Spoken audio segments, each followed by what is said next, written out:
You'll stay with the coachman." That's all Oliver Kingsley said to his future bride as she stepped out of the carriage. 5 words. Said without looking at her. Said like a man discarding something he never wanted. But the woman standing in the dust on the road leading to Kingsley Manor wasn't Eleanor Carter. She was Susan, the unnoticed sister, the girl who had spent her life living invisibly. And she wasn't going 3 days under the sweltering summer sun just to live invisibly once more. If you've ever had to stand in someone else's shoes just to protect the people you love, this story is for you. Stay tuned. Subscribe to our channel so you don't miss what's coming. The carriage arrived at Kingsley Manor just before the noon bell. Susan had counted every mile of the journey.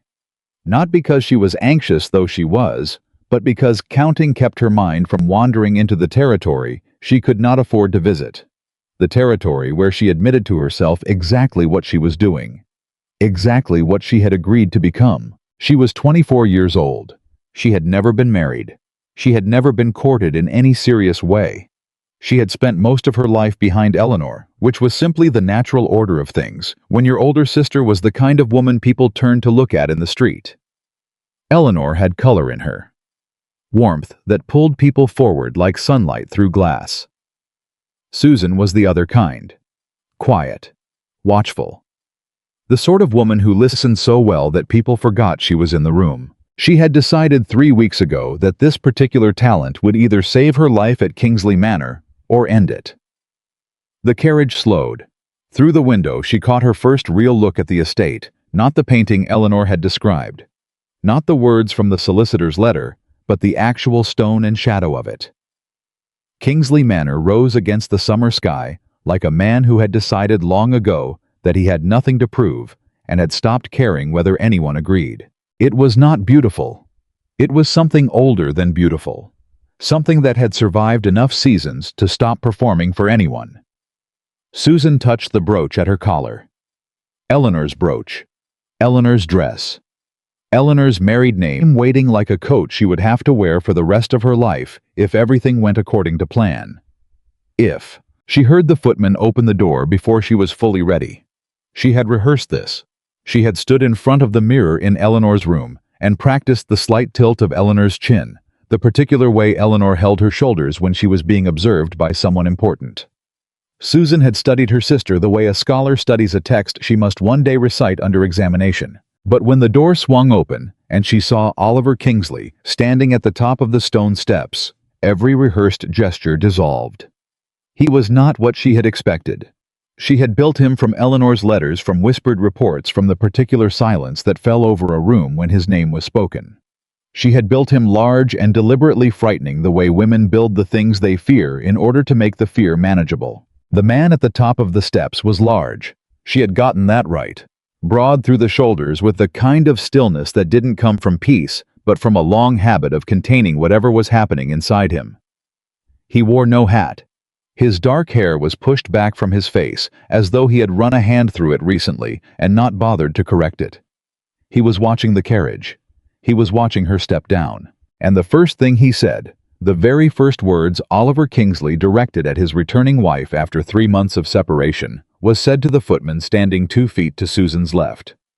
"She travels without her maid." Not a question. An observation delivered the way a man notes bad weather. Factual. Faintly disapproving. Already moving on to the next concern.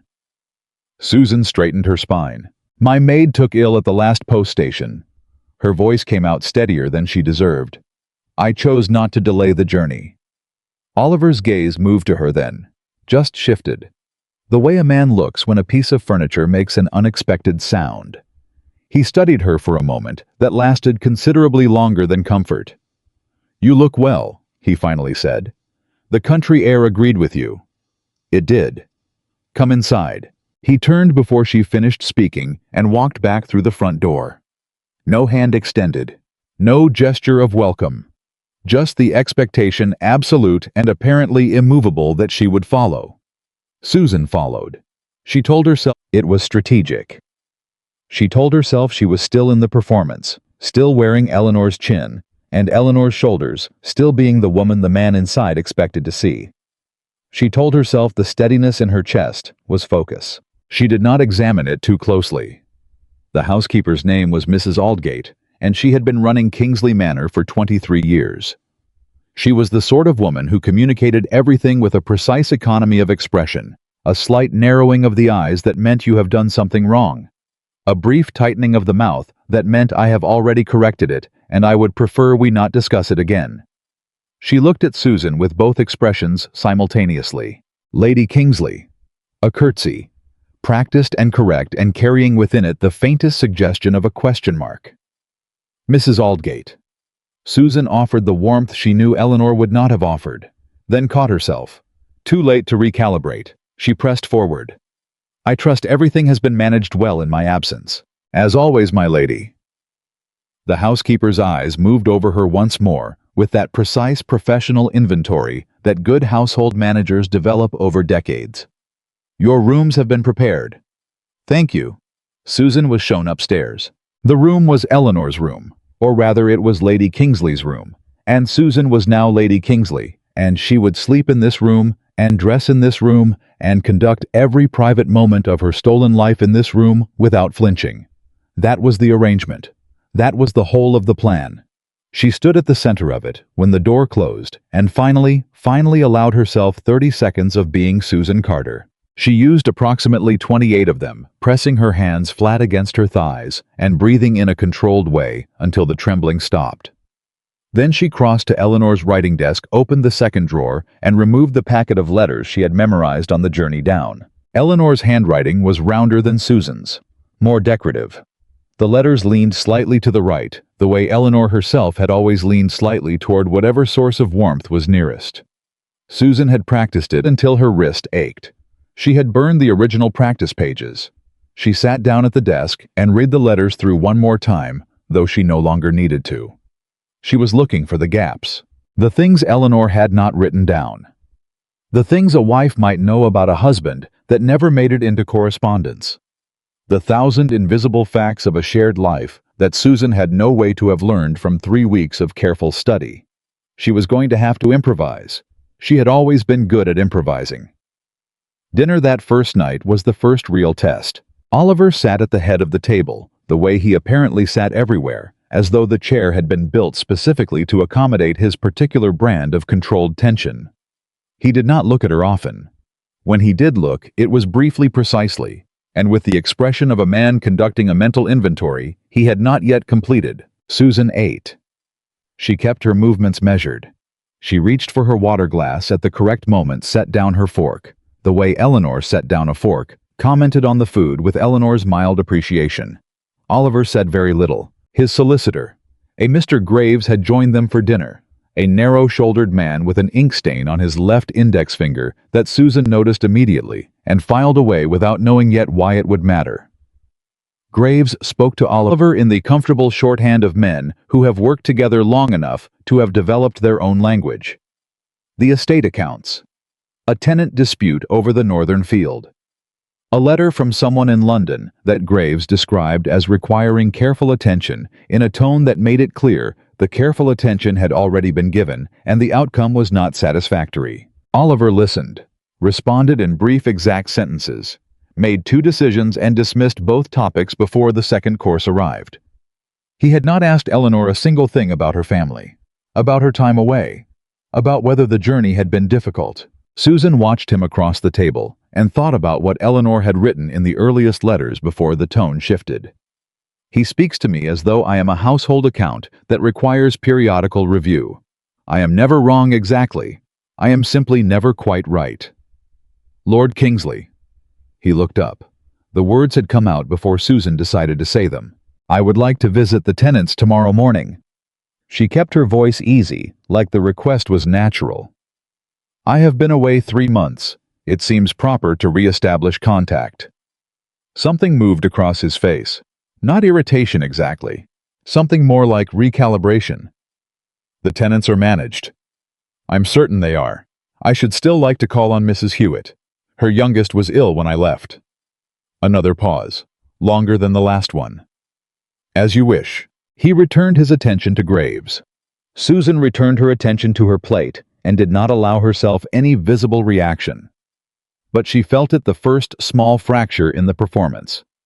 Not because she had done something wrong, because she had done something Oliver Kingsley had not expected his wife to do. She had made a request, not a question, not a hesitation disguised as conversation, a request.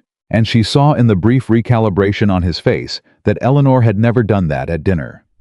She woke before dawn the second morning and could not return to sleep.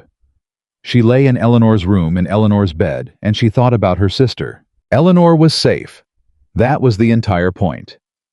Eleanor was safe in the small boarding house 2 counties away with the money Susan had insisted she take, and the name Susan had insisted she use their mother's maiden name, plain and unrecognizable, and specific instructions not to contact anyone from her former life for 6 months minimum. Eleanor had wept when Susan proposed the plan, had said it was impossible, had said Oliver would see through it immediately, that Susan had no idea what she was walking into, that the Kingsley name carried a weight she couldn't comprehend from the outside. "Tell me," Susan had said. "Tell me everything, every habit, every preference, every word he said to you that you remember. Give me 3 weeks, and I will know that man well enough to be your ghost. You'll be caught, maybe. And if I am the worst he can do is send me away. You're already running. At least this way someone is inside. Someone is watching." Eleanor had looked at her for a long time. Then she'd said the thing she'd probably been holding back for months. "Susan, he's not just cold. There's something in that house, something connected to our family that I found. I found a letter. I couldn't understand all of it, but it mentioned Father and I panicked and I—" "Show me." Eleanor had shown her. And that was when Susan understood that she wasn't just stepping into a difficult marriage. She was stepping into the middle of something that had started long before either of them was born. She found the second morning before the household was fully awake. She had not planned to. She had gone out for air following the path that Eleanor's letters suggested she walked when the house felt too close around her. The path wound behind the formal garden and eventually opened onto the yard where the horses were kept. Susan had always liked horses better than most people. They were direct. They communicated exactly what they were feeling without strategy. There was a man in the yard. He wasn't a groom. The grooms came on at 6. She had already learned the schedule. This man was too well dressed for stable work, though his coat was off and his sleeves were rolled past the elbow in a way that said he didn't much care about the impression he was making. He was working with a bay gelding that was clearly unhappy about something, moving the horse in slow circles, speaking to it quietly. She stopped at the fence. He noticed her after a moment. Turned, looked again. "Lady Kingsley." He said it without particular surprise. "You're up early." "So are you." "The bay had a rough night. He doesn't settle well when there's a change to the routine." He turned back to the horse, running a hand down its neck. "He'll be fine. He just needs someone to stay with him till he adjusts." Susan watched the horse. The horse's eye was on the man's hand, tracking the slow, steady motion. "What do you call him?" "Officially Kingsley's Fortune. We call him Steady." The name came from what he needed, not what he had. "Steady," she said softly. The horse looked at her. She put her hand on the top rail and waited. Didn't reach forward, just waited. After a moment, Steady took 2 steps toward the fence and dropped his nose toward her hand. The man with his sleeves rolled up was watching her now with an expression she couldn't read. "You're Thomas." It wasn't a guess. Eleanor had mentioned the head groom specifically, the one who had been at Kingsley Manor longer than most of the house staff. The one who Eleanor had written carefully seemed to know more about Lord Kingsley's past than anyone in the house.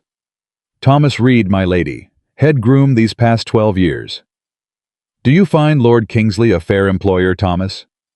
He was quiet for a beat, measuring the question. "High as a consistent one," Thomas said finally. "A man knows where he stands." "Does a man all—" Another pause. Longer. "What brings you to the stables this early, my lady? If you're wanting to ride, I can have one of the mares ready by 7. "I'm not wanting to ride." She looked at him directly. "I'm wanting to understand this place. A woman who's been away 3 months ought to take stock." He seemed to find this reasonable. He returned his attention to Steady. "Thomas." She kept her voice low and level. My sister mentioned something before I returned. She mentioned finding a letter. Something that connected our families to Kingsley history in a way she didn't fully understand. The motion of his hand on the horse's neck slowed, only slightly, but Susan noticed. I wouldn't know anything about that, my lady. I'm not asking whether you know. I'm telling you that I do, or I'm trying to.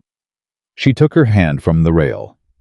I'll be back tomorrow morning. If you have anything to add when you're ready, when you're certain, I'll be here. She walked back to the house. Oliver Kingsley moved through his own manner with the precision of a man who had long ago stopped being surprised by anything it contained. He reviewed accounts in the morning. He met with Graves on Tuesdays and Thursdays. He walked the eastern fields on alternating afternoons. He dined at 7 and retired at 10, and allowed himself no deviation from this structure, because structure was, in his experience, the only thing standing between a man's private chaos and his public function. He had married Eleanor Carter 2 years ago because the match was practical. Because her family needed the connection, and he needed, or the solicitors and his uncle had needed on his behalf, a demonstration that the Kingsley line was stable, continued, not quietly consuming itself the way certain people in certain London drawing rooms were beginning to suggest. He had not been unkind to Eleanor. He had simply been exact. Eleanor was a particular kind of woman, the kind who absorbed the shape of whatever space she occupied. She had made herself small in his house, and he had not. He was willing to admit in the privacy of his own thoughts, done very much to make the space larger. He had expected her return to feel like the resumption of a sentence he had left mid-thought. It did not feel like that. He reviewed the estate accounts on the second morning and found he could not concentrate. He kept returning to the dinner. To the moment she had said, I should still like to call on Mrs. Hewitt. Not asked. Not inquired with the careful qualifying softness Eleanor usually wrapped her sentences in. Said, as though the outcome was a matter of course. He kept returning to the way she had looked at him when he'd given his brief assent. No relief, no gratitude, just a small calm inclination of her head. And then there was the thing he couldn't name yet. The thing that sat at the edge of the sensation of her presence in a room and refused to be categorized. Eleanor had never looked directly at him at dinner. This woman had. He told himself it was the country air. 3 months away, some change of habit, the natural drift of a woman's manner over time. People were not static. He knew that. He told himself this and returned to the accounts and worked until Graves arrived at 9. Lady Kingsley visited the Hewitt cottage this morning. Graves mentioned somewhere between the drainage dispute and the London letter. Oliver looked up. She brought food from the kitchen. She stayed nearly an hour. The stable boy says she stopped to speak with Thomas Reed in the yard on her way back. Thomas. Yes. Oliver was quiet for a moment. Thomas Reed was not a man you spoke to casually about nothing. Thomas Reed had been at Kingsley Manor since Oliver's father's time. Thomas Reed knew things. Is there anything else? She's asked Mrs. Aldgate for access to the household records, the full records, going back 10 years. Oliver set down his pen. Did she give a reason? She said she wanted to understand the estate completely. Graves paused, checked his notes. That a woman who has been absent owes it to the household to relearn what she may have forgotten. Oliver sat back. He looked at the window for a long moment. The woman who had married him 2 years ago had never asked for household records, had never asked for anything more specific than she absolutely required, had moved through Kingsley Manor like a woman navigating unfamiliar water, careful not to make waves, careful not to go too deep. Thank you, Graves. Shall I tell Mrs. Aldgate to give her the records? Graves blinked once, then nodded and moved on to the next item. Oliver returned to the accounts. He moved his pen in the correct places. He made the correct notations. But he was thinking about Thomas Reed, and he was thinking about a woman who looked exactly like his wife and did not behave like her in any way that could be explained by 3 months in the country. The household records went back further than 10 years. Susan found this on the 3rd day, when Mrs. Aldgate, with the air of a woman completing an assigned task under mild protest, brought her 3 large bound volumes and set them on the library table with a thud that communicated everything she chose not to say aloud. Susan thanked her. Mrs. Aldgate left. Susan opened the first volume. She was not looking for the household accounts. She was looking for what Eleanor had found. The letter Eleanor had described in fragments, something she'd come across while looking for a document Oliver had asked her to locate in the library. A letter Eleanor had said that was old, maybe 30 years. That mentioned their father. That mentioned money and an arrangement and a name that Eleanor had not recognized, but that had made something in her stomach go cold. Susan worked backward from the oldest volume. She found ordinary things first: staff wages, repair records, inventories of livestock and furniture and linens, the particular arithmetic of a large estate maintained by people who would never own it. Then she found the correspondence folder tucked inside the back cover of the third volume. Letters. Folded aged, tied together with a cord that had been read once and had faded to a pale rust color. She untied them carefully. The first three were routine. Estate business. Nothing. The fourth letter was dated 1789. The handwriting was not Oliver's. Not his father's. She'd seen his father's signature on the estate documents. This was a third hand. Slanted and hurried, the writing of someone who had a great deal to say and was uncertain how much time he had to say it. She read it twice.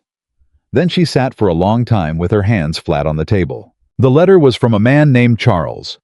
Just Charles, no family name, though the context made his position clear enough. He had been in service to the Kingsley family. Steward, perhaps, or secretary. He wrote to someone he addressed only as friend about a transaction he described as the arrangement we were asked to facilitate on behalf of both parties. Both parties. He named one of them. The name was Carter. Oliver found her in the library at 4 in the afternoon. He had not come looking for her specifically. He had come for a document he needed, and she was simply there, sitting at the far end of the table, with the household correspondence spread before her, and an expression on her face that stopped him in the doorway. She hadn't heard him come in. He watched her for a moment. She was reading something.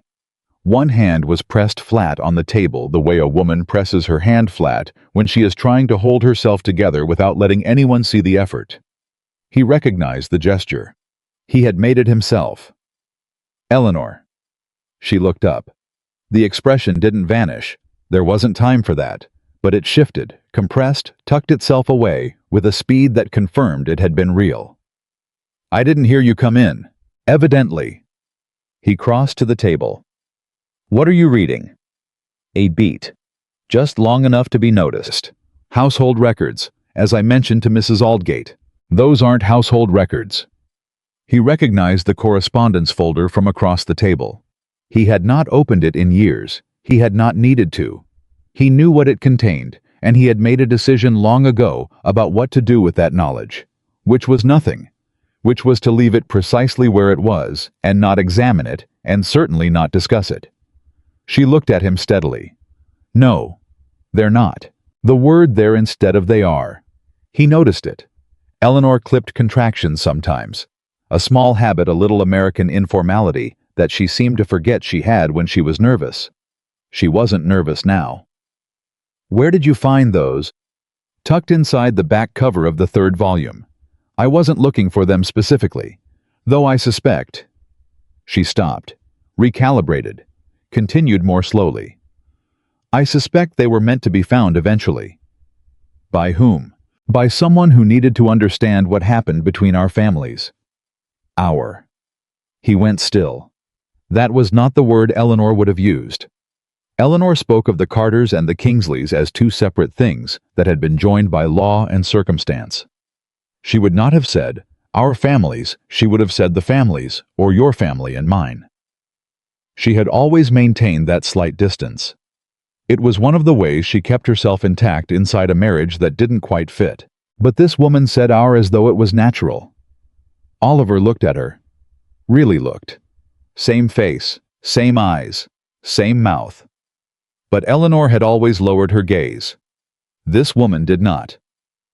I want you to tell me, he said carefully, what you think you found. She folded her hands on the table.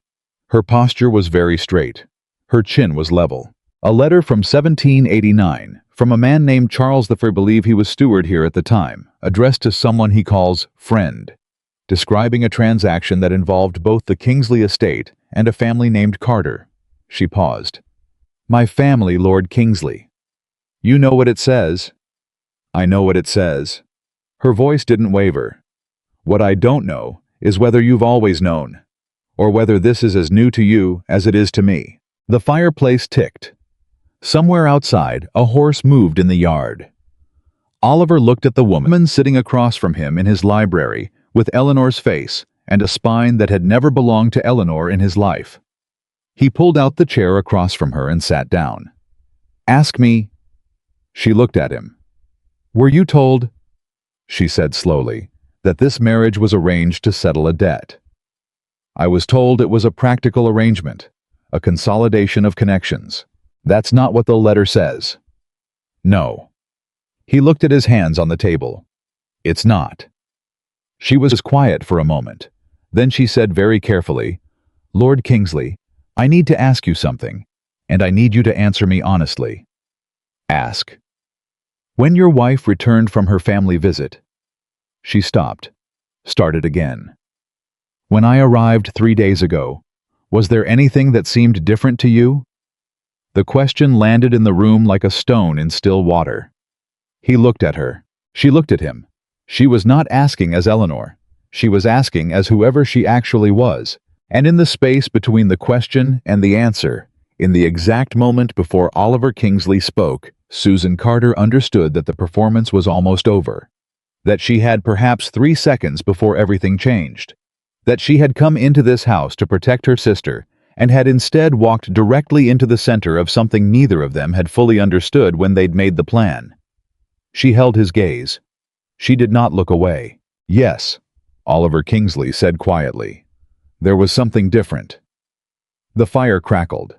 Outside, the last of the afternoon light was leaving the grounds of Kingsley Manor. And Susan Carter, who had arrived wearing someone else's name and someone else's marriage, like a coat that didn't fit, sat across from the most contained and unreadable man she had ever encountered, and waited to find out if the truth was going to destroy them both. The silence after Oliver's confession lasted exactly 4 seconds. Susan counted them. Then she made a decision. I am not Eleanor. She said it the way she had rehearsed it in the worst versions of this scenario, quietly without drama, the way you deliver news that cannot be softened by the packaging. The words went out, and they stayed in the room, and there was no pulling them back. Oliver did not move. He did not flinch, did not stand, did not do any of the things she had prepared herself for over 3 weeks of imagining this conversation. He simply sat with his hands flat on the table and looked at her with an expression she could not read because she had never seen it before on any person's face. Not rage, not shock, something older and more careful than both. I know. The floor shifted under Susan's feet, though she was sitting perfectly still. How long? Since the carriage. She stared at him. You watched me walk up those steps, she said slowly. You showed me to the house. You sat across from me at dinner. You allowed me to visit the tenants. You gave me access to the household records. Her voice stayed even through all of it. Barely. And you knew. I suspected. Tonight just now I became certain. Why didn't you say anything? He looked at her for a long moment. The fire ticked. Outside, the last horse had gone quiet in the yard. Because Oliver Kingsley said carefully, I wanted to understand why. Susan sat back. She thought about Eleanor 2 counties away in a boarding house with their mother's maiden name and specific instructions not to be contacted. She thought about the letter tucked under her hand on the table, the one from a man named Charles, dated 1789, that named the Carter family in connection with something neither family had ever been asked to explain. She thought about the 3 weeks she had spent learning a woman's gestures, her handwriting the particular way she held a fork. She thought about the fact that the man across from her had seen through all of it in 30 seconds and had chosen to wait. Eleanor needed to leave. She had found something that frightened her. She didn't know what it meant, and she needed time away from this house to think, and she could not simply, a wife, cannot simply leave Lord Kingsley. Not without, I know what a wife can and cannot do. He said it without inflection, which was somehow worse than anger would have been. She asked me to come in her place, to buy her time. A few weeks, maybe a month, while she decided what to do about what she'd found. And what had she found? Susan's hand pressed flat against the letter. The same thing I found. Oliver looked at the correspondence folder between them. Something moved through his expression. Expression, not surprise, she realized. Something heavier than surprise. Something that looked like a man who had been carrying a particular weight for a very long time and had just been told that other people could see it. Charles was my father's steward. He wrote that letter when I was 14 years old. Did your father know he wrote it? My father instructed him to write it. Susan went still. The arrangement between the Kingsley estate and the Carter family. What was it exactly? Money. Oliver's voice was flat and precise. Your grandfather owed a significant debt to mine. The Carters had land and reputation, but the accounts were failing. My grandfather agreed to absorb the debt quietly. No courts, no public record, in exchange for a future arrangement to be determined. A future arrangement. Susan let the words sit. And that arrangement became the marriage between you and Eleanor. That arrangement became the marriage between a Kingsley man and a Carter woman. Which generation was not specified. Susan felt the shape of it settle over her like something cold. Two families, one a debt, one a claim. And neither Eleanor nor Oliver had ever been told the full story of what they were actually doing when they stood in that church 2 years ago. Did Eleanor know? She asked. No. Did you? A beat. Just long enough to matter. I knew there was an arrangement. I did not know the specific terms until after we were married. He looked at the letter. I found the same folder you found 2 years ago, shortly after Eleanor arrived here. And you said nothing to her. I made a decision. He said it without apology, which was worse than if he'd tried to excuse it. I decided the past was the past, that the terms of a debt settled 30 years ago were irrelevant to the present, that what mattered was the marriage as it existed, not the transaction that created it. And Eleanor. Susan kept her voice careful. Level. Did Eleanor seem to you like a woman who agreed with that decision? The silence this time was different. She watched something shift in Oliver Kingsley's face. Not defensiveness, she had expected defensiveness. What moved through him was more complicated than that. Something that looked briefly and painfully like regret. She never said because she didn't know, Susan said. She found the letter by accident. She didn't have time to understand it before she panicked. She is my sister, and I know her, and I am telling you Eleanor does not panic easily. Whatever she read in this room frightened her badly enough to run. She didn't run from the letter. Susan looked at him. She ran from me, Oliver said quietly. The fire popped. Neither of them moved. Susan thought about how to respond to that, and chose honesty, because she had now burned every other available option. She ran because she didn't know what you would do when you found out she'd found it. She didn't know whether you already knew about the debt. She didn't know whether the marriage was... She stopped. Tried again. Eleanor has never been certain what she represents to you. An obligation, a transaction, or something else. And so she sent you to find out. She sent me to give her time. I am the one who decided to find out. He looked at her directly then. The full weight of his attention, which she was beginning to understand, was a significant thing. Not comfortable, not entirely unwelcome. Your name. Susan. Susan Carter. Susan. He said it once as though testing whether it fit the woman across from him. How old are you? 24. You are younger than Eleanor. By 3 years. And you walked into this house and spent 3 days convincing an entire household that you were my wife. I did. You did it well. He said this without warmth, but also without hostility. Factually, the way he said most things. Mrs. Aldgate suspected something was different. She mentioned it to me on the first evening. Susan blinked. I told her to say nothing. You've been watching me for 3 days. I've been trying to understand what kind of woman does something like this, and why. Susan straightened in her chair. She was tired, 3 days of perfect performance. Tired, the kind of fatigue that goes into your bones.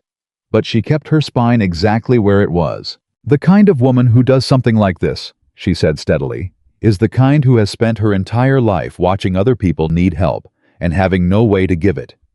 Eleanor needed someone to stand for her. I was the only person available who could. You risked a great deal. So did she.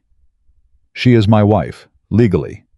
Whatever is between us, whatever it is or is not, she had a claim on this house and on my protection. You had nothing. I had nerve, Susan said. And I had 4 weeks to learn your handwriting preferences and your morning schedule and the name of every person Eleanor ever mentioned in her correspondence. She paused. That turned out to be enough. Something happened at the corner of his mouth. It was not quite a smile. It was the shape of one appearing briefly and then deciding against itself. What happens now, Susan said, is going to depend on what you decide to do with what I've told you. And what are my options? You could send me away, put me on the next carriage and inform Eleanor that her scheme failed and expect her to return. She won't return, but you could insist on it. Or you could give me a little more time. She kept her eyes on his. Because what's in that letter is not finished. The debt your grandfather absorbed isn't the whole story. There are names in there that are connected to this estate right now. People who are using what happened 30 years ago to... She stopped. She didn't have all of it yet. She had fragments, threads, the beginning of a shape she couldn't fully see. I need to understand what I found before I can tell you all of it. You came here to protect your sister, Oliver said. Now you're asking me to let you investigate my family.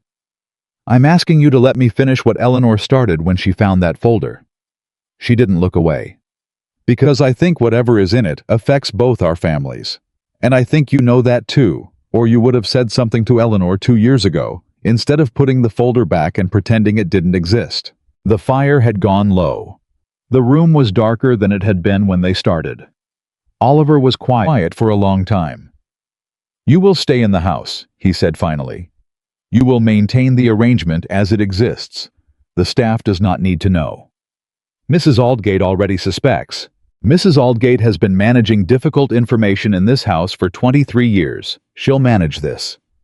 He stood, pushed the chair back with the same controlled economy with which he did everything. You will tell me everything you find. Everything, Miss Carter. Nothing filtered through what you think I can handle. Agreed. She stood too. And you'll tell me what you know. Everything you've been not examining for 2 years. He looked at her steadily. Agreed. Neither of them offered a hand.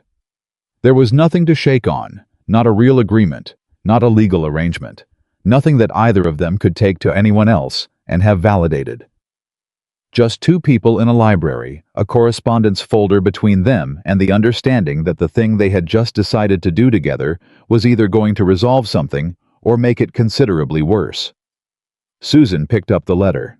Oliver did not stop her. She walked to the door. Miss Carter. She turned. Why you? He asked.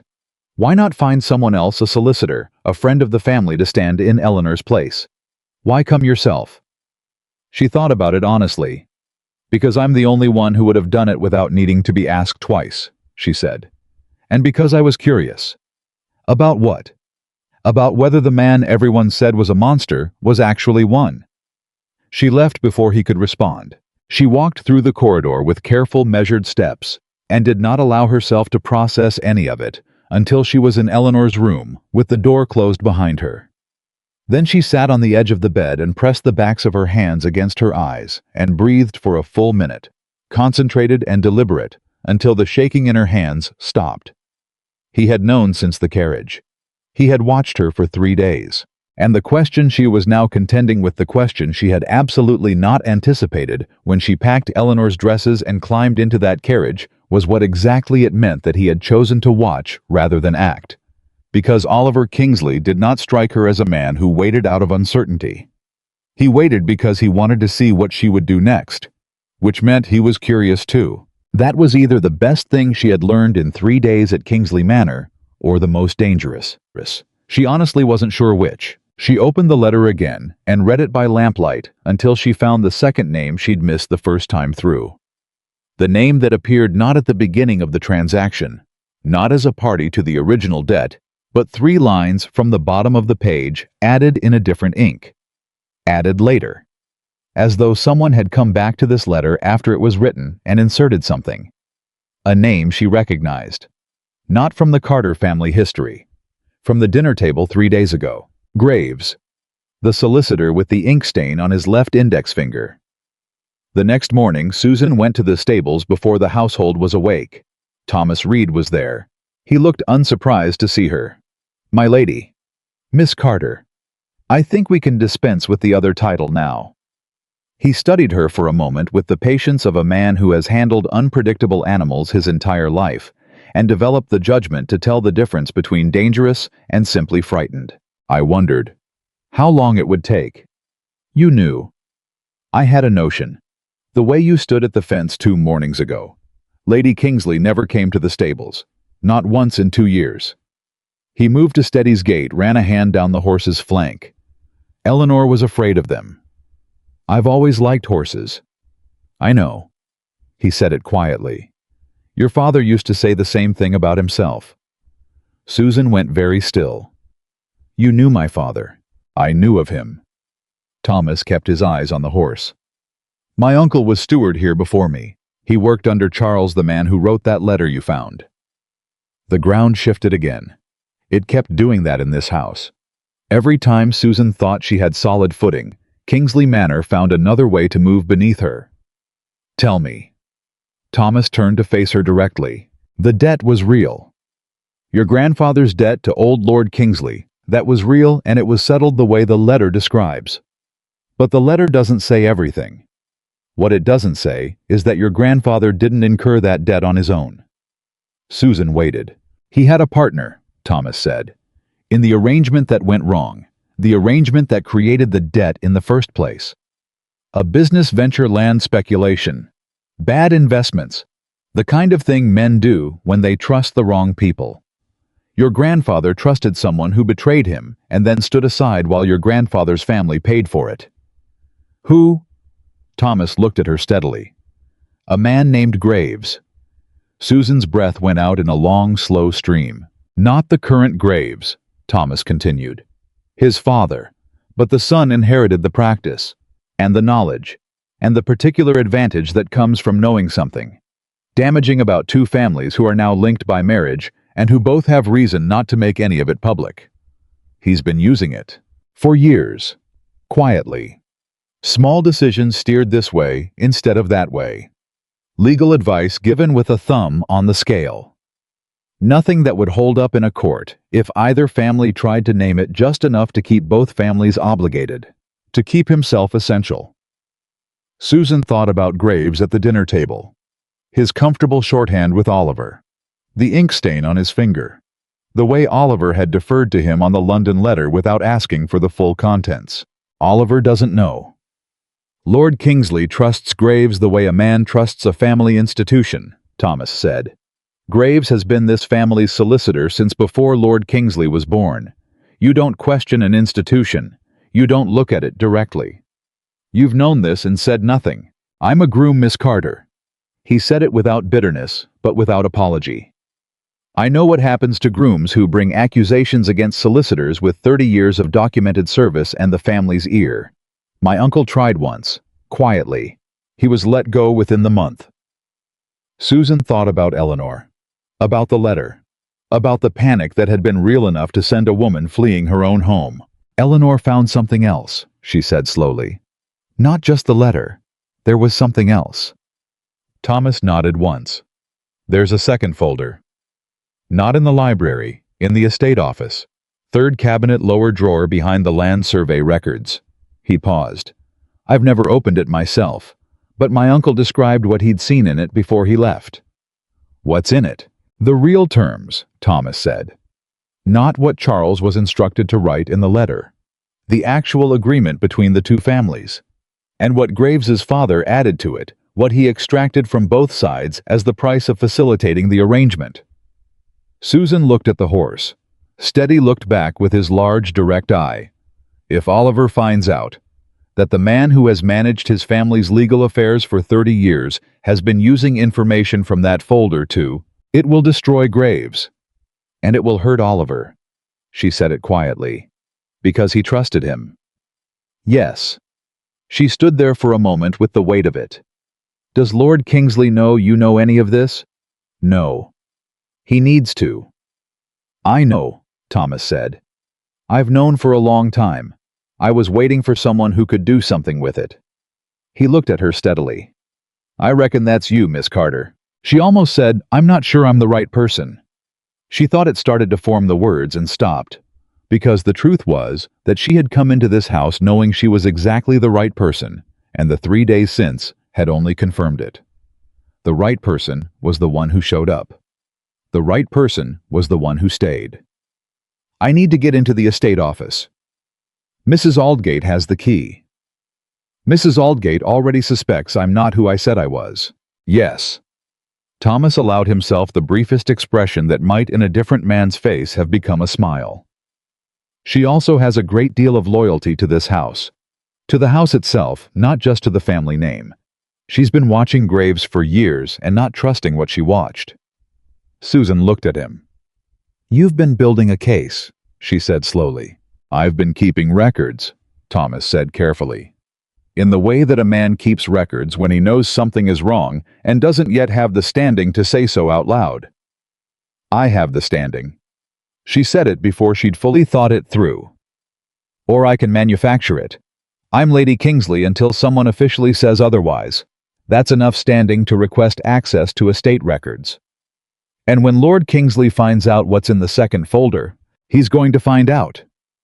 The only question is whether he finds out because I told him or because Graves manages the conversation first. She turned toward the house. Miss Carter. Thomas's voice stopped her. Be careful with him.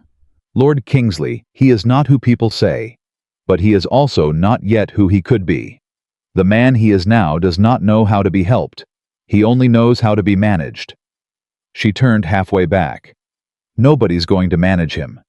That's not what I'm here for. What are you here for, then? She thought about the letter. She thought about Eleanor.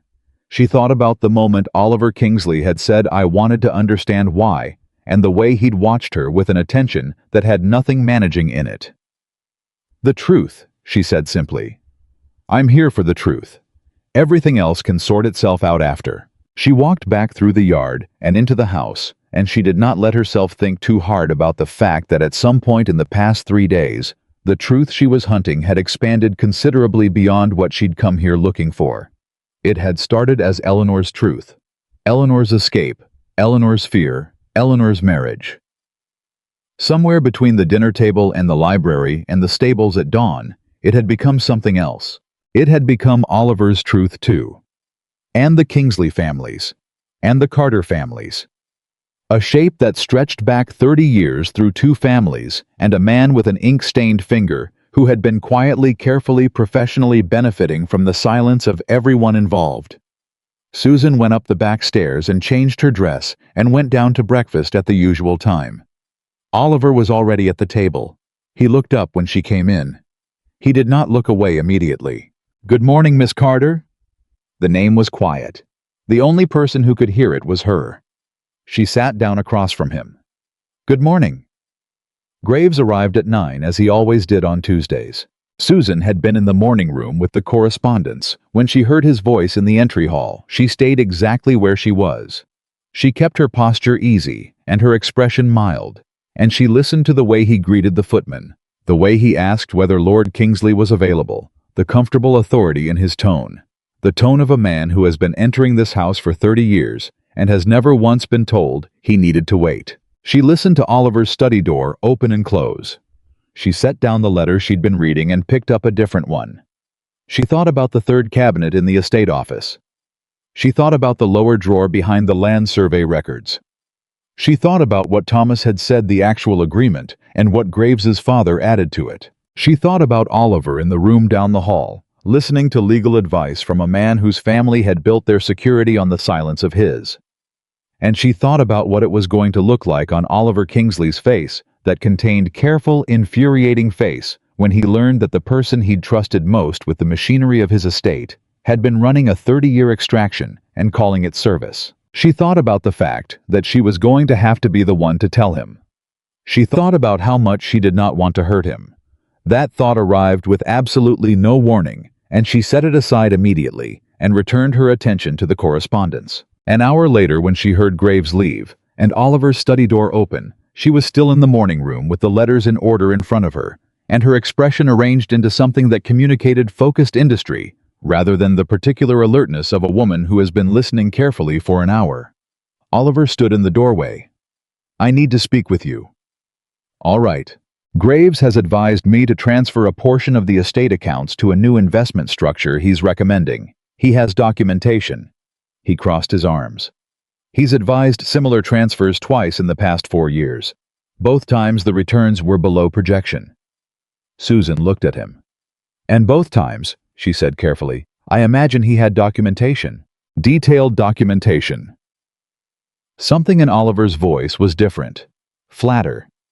The sound of a man who is beginning to hear something he missed the first time. "He's very thorough.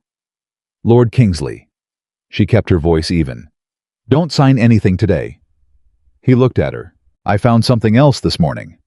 In the stables. A conversation I need to tell you about, and records I need to show you, and information that is going to be difficult to hear." She held his gaze. "But I need you to hear it before you sign anything Graves has put in front of you." Oliver Kingsley stood in the doorway of his own morning room and looked at the woman who was not his wife and who had come into his house under a false name and had spent 3 days unraveling something he had spent 2 years carefully not looking at. The controlled expression held. But underneath it, she was getting better at reading underneath it, something shifted. Not fear, not anger. Something that looked quietly and almost painfully like relief. "Tell me." And Susan Carter drew a breath and began. She told him everything, not in the careful, managed way she had planned on the walk back from the stables, the version where she organized the information into logical sequence and led him through it gently. The way you lead a person toward difficult ground, by showing them the path before asking them to walk it. That version dissolved the moment she sat across from Oliver Kingsley in his study and saw the way he was already holding himself. Braced. The posture of a man who has spent a long time waiting for something he suspected was coming and had not allowed himself to name. She told him about Thomas, about the uncle who had tried to speak and been dismissed within a month, about the second folder in the estate office, third cabinet lower drawer behind the land survey records, about Graves's father and the original transaction and the particular kind of leverage that gets built when a man positions himself at the intersection of two families' secrets and stays there for 30 years, being useful, being trusted, being essential. Oliver listened without interrupting. That was the thing about him she kept noticing. Most men interrupted. Most men, when you delivered information that threatened their sense of the world, found ways to push back against it before you finished questions that were really objections, clarifications that were really denials. Oliver listened the way he did most things, completely without visible reaction, with the full weight of his attention pressed against every word. When she finished, the study was very quiet. The lower drawer. Behind the land surveys. "That's what Thomas said." He stood. She followed him. The estate office was 2 rooms down from the study, a functional space that smelled of ink and old paper, and the particular staleness of records that were consulted regularly but never aired. Oliver went directly to the third cabinet. He did not hesitate over which drawer. He knew this office the way a man knows his own house, completely and without thought. He opened the lower drawer. He moved aside the land survey rolls without looking at them. At the back of the drawer against the wood panel, there was a thin folder. Brown leather. No label. The kind of anonymous container that would be invisible to anyone who wasn't looking for it specifically. Oliver picked it up. His hands were steady. She watched them carefully. Completely steady. He opened it. She watched his face instead of the documents. She watched the moment he began to read. The slight tension at the corner of his jaw. The barely perceptible shift in his breathing. The way his eyes moved down the page, and then stopped, and then went back to the top, the way eyes do when the first pass doesn't fully process what they're seeing, because the mind needs a moment to accept it. He read the entire thing without speaking. Then he closed the folder. Graves's father drafted this. Not a question. The handwriting matches the additions to the letter in the library. I compared them this morning. He inserted himself as a necessary party to the settlement. He made himself the intermediary, the only person who understood the full terms on both sides. Oliver set the folder on the cabinet top. His voice was entirely level. And then he passed that position to his son, along with the knowledge and the documents. 30 years. Something moved through his voice. Not rage, she had been prepared for rage, and this was not that. Something colder, more internal. Graves has been advising this family for 30 years. He was at my father's deathbed. He managed the estate through probate. He sat across from me at this desk. He stopped. His hand, which had been resting on the closed folder, pressed flat against it. He sat across from me at this desk and told me which investments were sound, and which solicitors in London could be trusted, and which legal actions would serve the family best. And the entire time, he was the person most invested in making certain nothing in that folder ever saw daylight. Oliver looked at her. Your sister found this. I think she found enough of it to understand that what she was married into was not what she'd been told it was. Susan kept her voice steady. Eleanor is not a woman who handles uncertainty well. When the ground she's standing on turns out to be built on something she doesn't understand, she doesn't stay to investigate. She runs. And you? I stay, she said simply. I've always been the one who stays. Something shifted in his expression.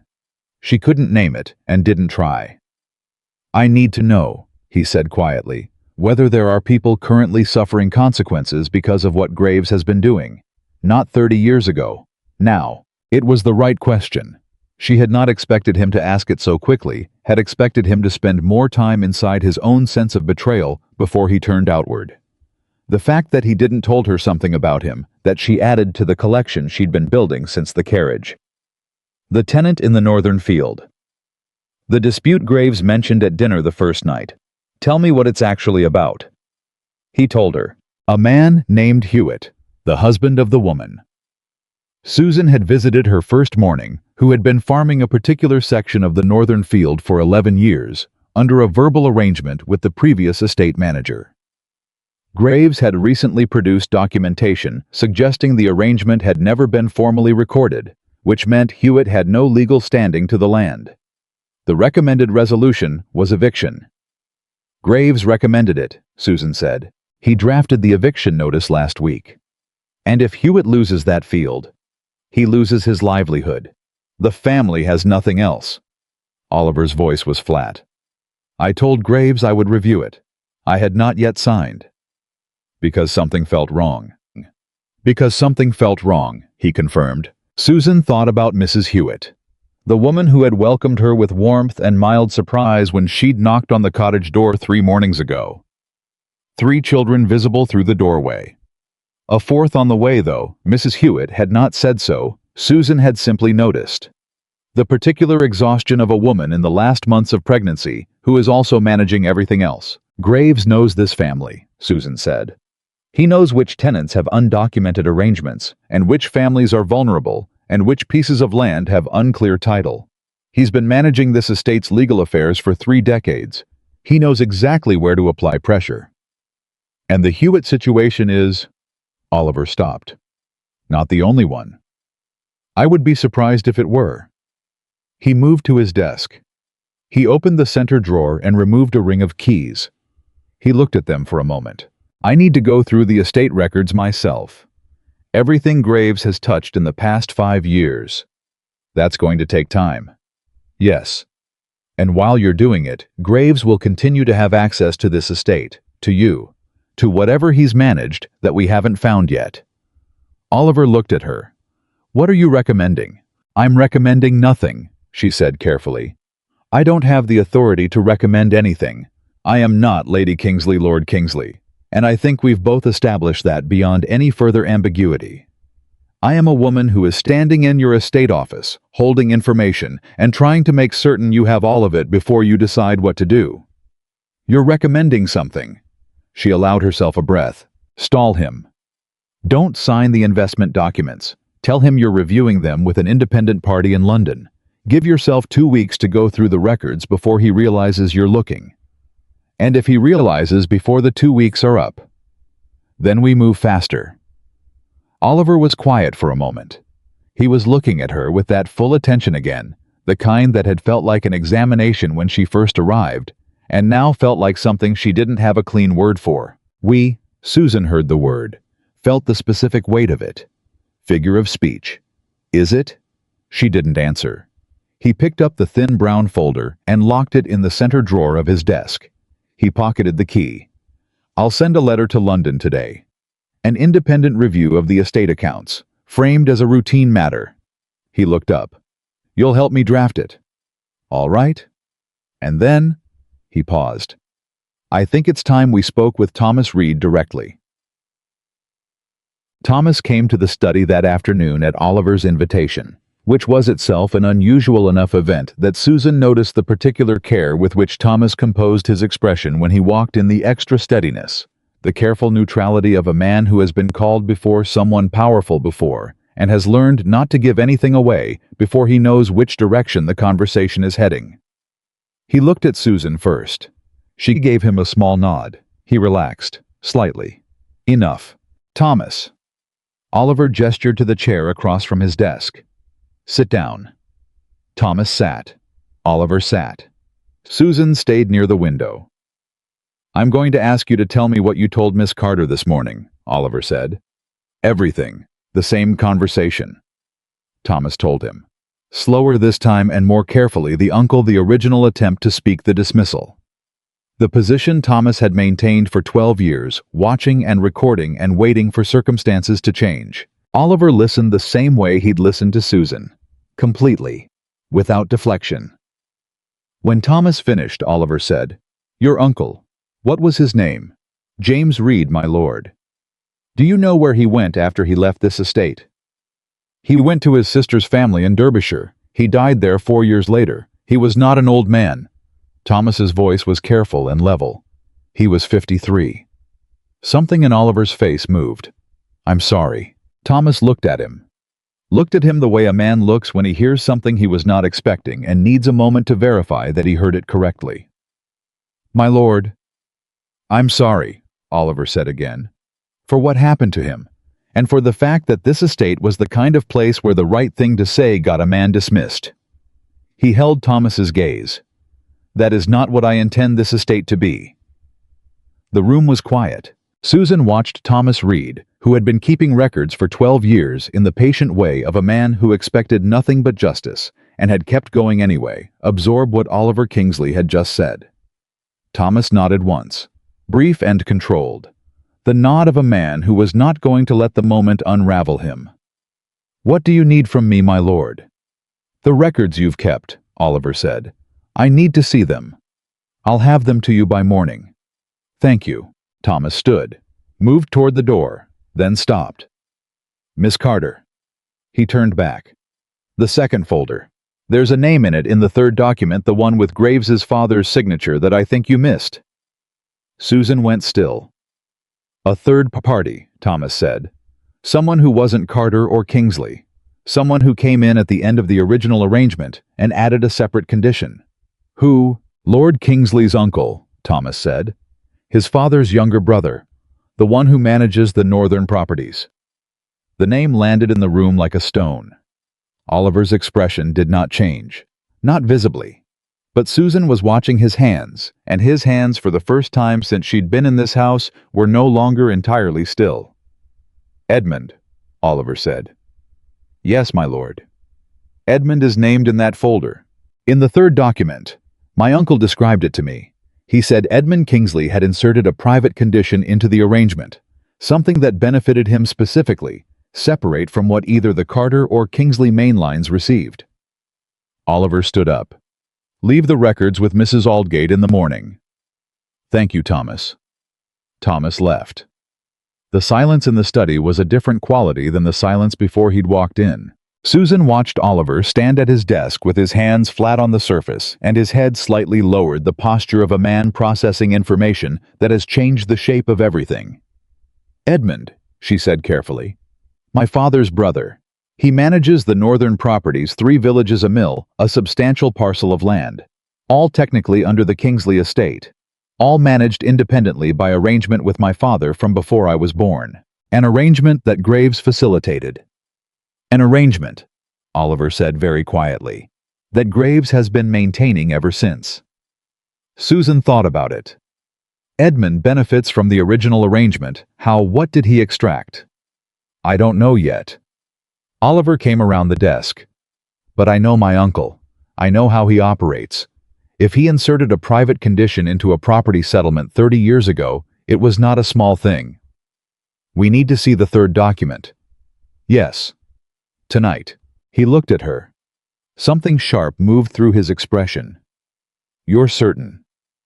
"I'm certain that if Graves has a meeting scheduled here this week and realizes you're reviewing the accounts independently, he will find a reason to access this office. And if the folder is still in that drawer—" Oliver was already moving toward the door. They went to the estate office together. Oliver unlocked the center drawer of his desk first and retrieved the folder. He carried it back to the estate office cabinet and laid the documents out on the table in order. The third document was shorter than the others, 1 page. Graves's father's signature at the bottom, and next to it in a different hand, Edmund Kingsley. And at the top of the page, a condition stated in the plain formal language of legal agreements that made terrible things sound reasonable. Susan read it once. Then she read it again. "He took the Carter land." Oliver was reading the same line. "Not all of it." His voice was stripped flat. "A specific parcel. The original Carter family land in the south. The piece that had been in your family for 3 generations before your grandfather's death. Edmund inserted a condition that transferred the title to him personally, not to the Kingsley estate, not to the family, to him. And my grandfather agreed to this. Your grandfather agreed to the debt settlement, as Graves's father presented it to him. Whether he was shown this specific document." Oliver looked at the signature. "At the date. This was added after. The date on this page is 6 weeks after the original settlement." Susan felt the cold of it move through her chest. He didn't agree. He was never shown this. Someone added this condition after the settlement was signed, and no one told my family, because there was no one left in the arrangement who had any reason to tell them. Graves's father knew, and Graves's father told Graves, and Graves has been holding it ever since." Oliver turned from the table. His movement was controlled in the way that a great deal of force is controlled, not casual, not peaceful, but contained by will. "Edmund has been in possession of Carter family land for 30 years. Land that was never legitimately transferred. Land that my uncle has been running his northern operation from. And Graves is the only person who can prove any of it. Which means Graves is the only person who has ever had the ability to put my uncle at risk." Oliver pressed his fingers to his eyes for one moment. Just one. Then dropped his hands. And instead of doing so, he used it. He used the information as a guarantee. Edmund leaves him in place. Edmund doesn't question his management. Edmund stays quiet, and Graves keeps quiet, and the Carter family never gets their land back because no one in the Carter family ever knew there was anything to reclaim. Susan looked at the page. She thought about her grandfather. A man she had never met, dead before she was born, who had made a bad investment and trusted the wrong people and paid for it with land that his family had farmed for 3 generations. She thought about her father, who had never mentioned any of this because he hadn't known. Because by the time her father was old enough to know, the record of it had been folded into a leather folder and locked in a cabinet in someone else's estate. She thought about Eleanor, who had stumbled across the corner of it and run. She thought about her standing in this room under a borrowed name, holding a document that explained something her family had been living with for 30 years without understanding. "It's mine," she said quietly. Oliver looked at her. "The land is mine, my family's. It was never legally transferred." Her voice was steady. She was surprised at how steady it was. "The condition was added without my grandfather's knowledge or consent. That means the transfer isn't valid. If you can prove it. We have this document. We have the original settlement with the different date. We have Thomas's records of what his uncle witnessed. She looked up. That's enough to take to a real solicitor. One who isn't Graves. Yes, Oliver said. It is. He was looking at her with an expression that had crossed out of readable territory entirely. She had gotten reasonably good at reading him over 5 days. This was something new. Miss Carter. Susan. Susan, she said, because the formality had become strange between them, and she was tired of it. We've been through enough for first names. Something moved through his face at that. She let it pass. Susan. He said it once. The same testing quality as when he'd said it the first time in the library, but different now, more settled, as though the name had now been confirmed to fit. I need to ask you something that is going to sound like an accusation. It's not an accusation. It's a question I need the answer to. Ask. Did you know about the land when you came here? She looked at him directly. No. Eleanor didn't tell you. Eleanor didn't know about the land. She found the first letter, Charles's letter, and she panicked. She told me there was something connected to our family's past that frightened her, and she didn't understand it.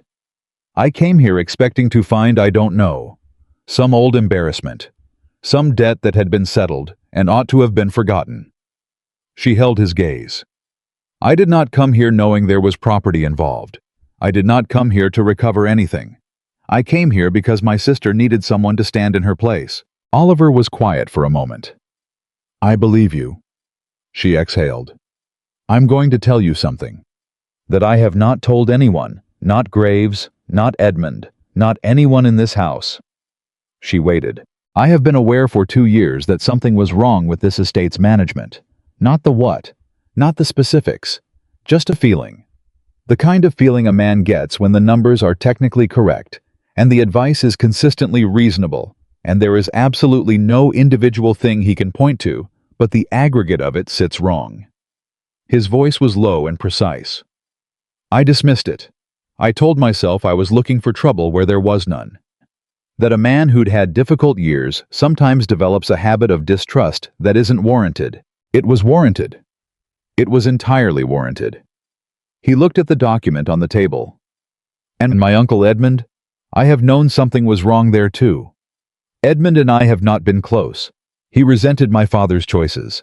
He resented the way the estate was structured. He resented me when I inherited. I assumed it was the ordinary resentment of a younger brother's line.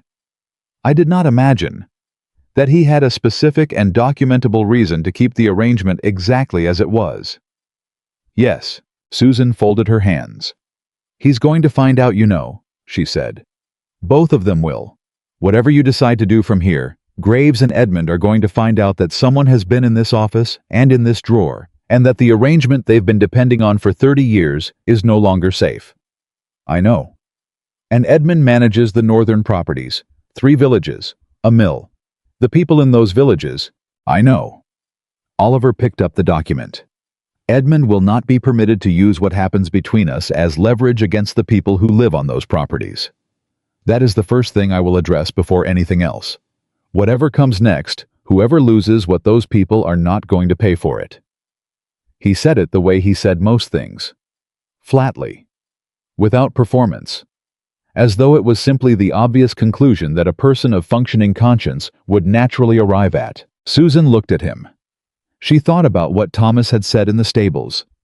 He is not who people say, but he is also not yet who he could be. She was beginning to think Thomas had it slightly wrong. She was beginning to think Oliver Kingsley was precisely who he could be.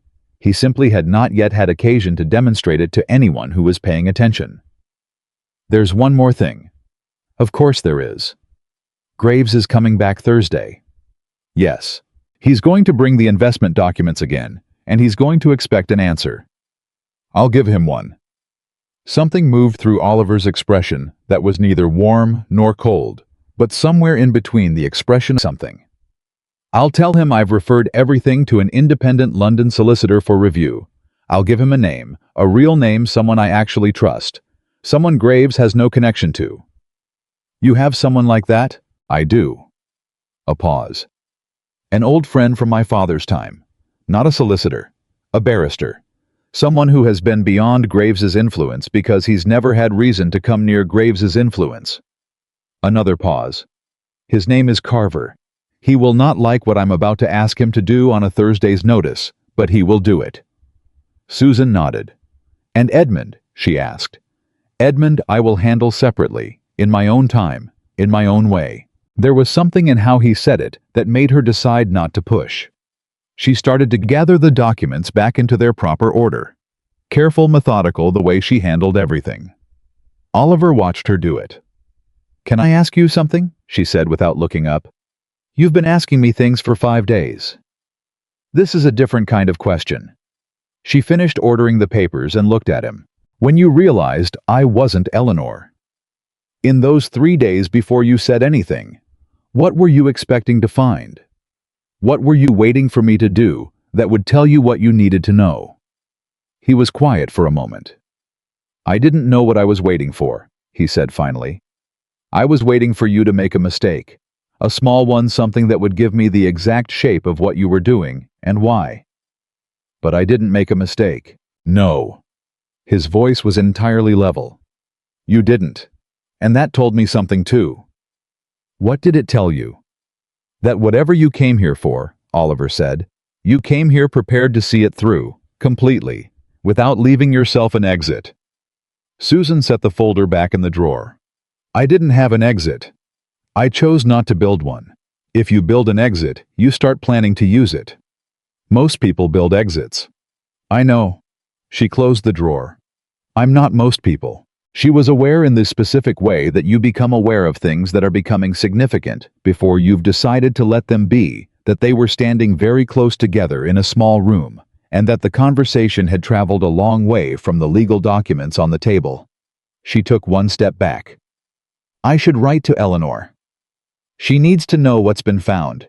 She needs to understand that the reason she ran is not the reason she thought it was. When she returns. He stopped. Reconsidered how to continue. When Eleanor returns, I intend to speak with her honestly. About the marriage.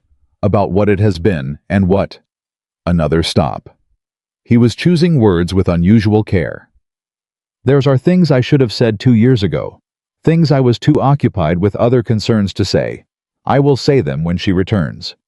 Susan looked at him. She heard everything in those careful words. The acknowledgement that Eleanor had been given a cold house and a husband who kept his distance, and a marriage that was technically a transaction dressed in ceremony. The willingness to own it. The intention to do something different. She thought about her sister. About Eleanor's warmth and her fragility, and the way she needed to know where she stood before she could stand anywhere with confidence. Be direct with her, Susan said. Eleanor doesn't navigate ambiguity well. If you want the marriage to be something real, you'll have to say so plainly. She won't assume. I understand. And give her time. She's had a frightening few weeks. I know. He looked at her steadily. I owe her that. Susan nodded. She moved toward the door. Susan. She stopped. Thank you. He said it the same way he said everything level exact without decoration. But the weight behind it was considerable, and they both knew it. For what you came here and did, for staying. She turned back just enough to look at him. Don't thank me yet. We haven't gotten through Thursday. But she was already thinking past Thursday. She was thinking about the letter she needed to write to Eleanor. About the barrister named Carver and what he would find when he started looking. About the third document with Edmund Kingsley's signature and what happened to a family name when you stripped away the arrangements built on silence and asked what was actually left. She was thinking about all of that. She was trying very hard not to think about the fact that Oliver Kingsley had said we again, and neither of them had corrected it this time. The study door closed behind her. In the corridor, she pressed her back against the wall for exactly 3 seconds and reminded herself who she was and why she was here and what the plan had always been. Then she straightened her spine and went to write the letter that would bring Eleanor home. The letter reached Eleanor in 4 days. Susan had written it carefully. Not the full truth. Not yet, because some truths need to be delivered in person rather than committed to paper that can be intercepted or misread or held against you later. She had written enough. She had told Eleanor that what she'd found in the library was connected to something larger than either of them had understood. That the house was not dangerous, that she needed to come home. She had not written "come back to your husband." She had written "come back to me." Eleanor arrived on a Wednesday morning, 2 days before Graves was scheduled to return. Susan heard the carriage from the upstairs corridor and was at the front door before the footman reached it. She stepped outside into the pale morning air and watched her sister climb down from the carriage and felt something in her chest loosen that she hadn't fully realized had been tight for 2 weeks. Eleanor looked thin. She looked like a woman who had been running from something and sleeping badly and eating only when she remembered to, which for Eleanor could mean not very often. But she was upright. She was present. And when she saw Susan standing on the front steps, her face did the thing it always did. The particular collapse of relief that Susan had been watching since they were children. And Eleanor had been the one who fell down, and Susan had been the one who came running. "You're all right," Eleanor said. "I'm all right." Eleanor crossed the drive and embraced her. Susan held on for exactly as long as Eleanor needed, which turned out to be a full minute and a half. Then Eleanor pulled back and looked at the house. "He knows, not a question. He's known since the first day." Eleanor closed her eyes. "He's not angry," Susan said quickly. "That's the first thing you need to understand. Whatever you're prepared for, it isn't that." "Then what is he?" Susan thought about how to answer that honestly. "He's been waiting for you. Come inside. There's a great deal I need to tell you before you see him." She told Eleanor everything in the upstairs sitting room with the door closed. She told her about the second folder about Edmund, about Graves and his father, and the Carter land that had been sitting in Kingsley's uncle's name for 30 years, under a condition that had never been legitimately agreed to. Eleanor sat through all of it without speaking. Her hands were folded in her lap, and her face went through several changes that Susan tracked carefully.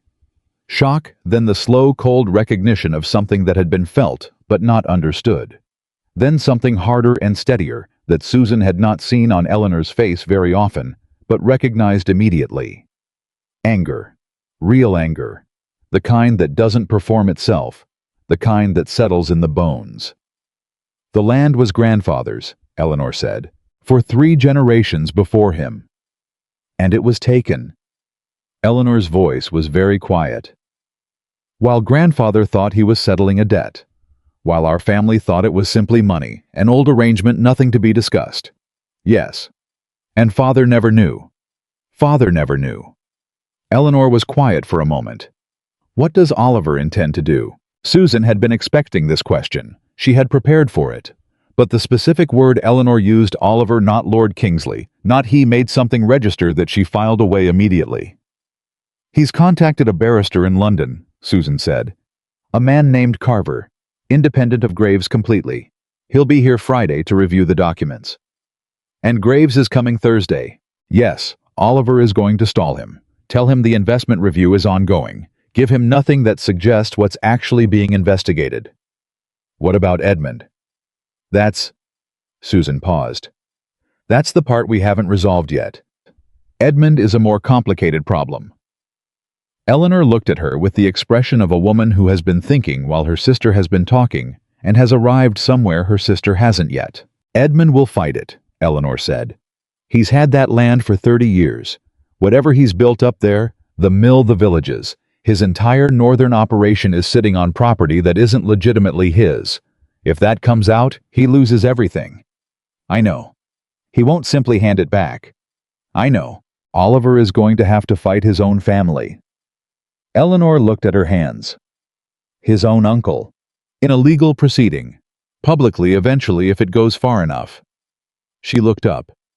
"Does he understand what that costs?" "I think he understands it better than either of us." Eleanor was quiet again. "Susan." Her voice shifted. Became the particular tone Eleanor used when she was about to say something she'd been sitting on for a while. "When you wrote to me, the letter, you said to come back to you." "Yes. Not to the house, not to you, said come back to me." Susan met her sister's gaze and held it. "Yes," she said again. "Why?" "Because I wanted you to know that what was waiting here was someone who was on your side. that it wasn't just the legal situation, or the marriage question, or the family history. That there was a person here who... She stopped, tried again. I didn't want you to come back to an institution. I wanted you to come back to family. Eleanor looked at her for a long moment. You've changed, she said softly. I've had an eventful 2 weeks. That's not what I mean. Eleanor reached across and took Susan's hand. You came here because I needed you, and somewhere in the middle of it, you found something for yourself. Susan did not answer. Eleanor squeezed her hand once and let go. I'd like to speak with Oliver. Before Thursday, before Graves arrives and everything becomes formal and documented and managed, I'd like to speak with him as... She paused, choosing. As myself. Just Eleanor. Not Lady Kingsley. Not the wife in the legal arrangement. Just Eleanor talking to Oliver. I'll arrange it. And Susan. Eleanor stood, smoothed her skirt. Whatever happens with the marriage, whatever Oliver and I decide between us, I need you to know that it isn't your concern to manage. You came here to give me time. You gave me more than that. You gave me the truth. What I do with it is mine to decide. Susan stood too. I know. I never intended to decide anything for you. I know you didn't. Eleanor offered her a small private smile. You only intended to decide everything around me. There's a difference. Susan laughed. It came out surprised and genuine, and Eleanor laughed too, and for a moment they were simply two sisters in an upstairs room, and none of the rest of it existed. Then they went downstairs. Oliver was in the study. He had been in the study since morning, working through Thomas's records with the methodical focus of a man who has decided to understand something completely before he acts on it. Susan had brought him coffee at 10 and found him surrounded by organized piles of documents, cross-referencing figures with the focused precision of someone doing arithmetic that matters. She knocked on the open door. He looked up. Behind her, Eleanor was standing in the corridor. Something moved through Oliver's expression. Not the controlled nothing she'd seen on his face for most of 2 weeks. Something actual and unguarded recognition, and underneath it something that looked almost like relief. He stood. Eleanor. He said her name the way a man says a word he has been careful with. Carefully. You're back. I'm back, Eleanor said simply.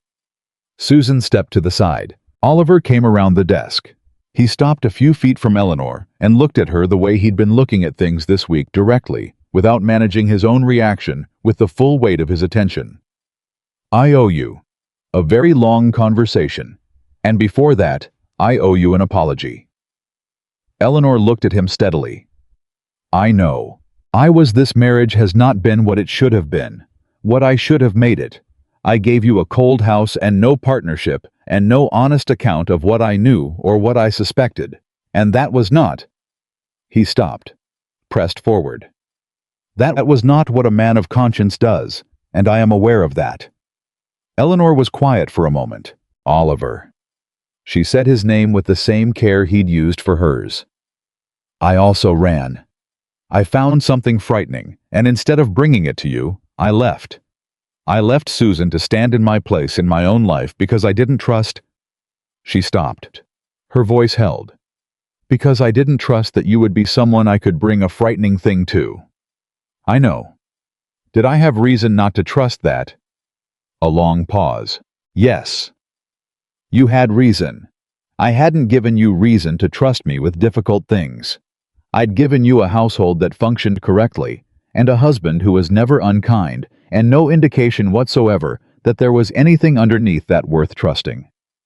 That's honest. It's the truth. Eleanor looked at him for a moment longer. I would like to try. If you would like to try. Something different than what we've had.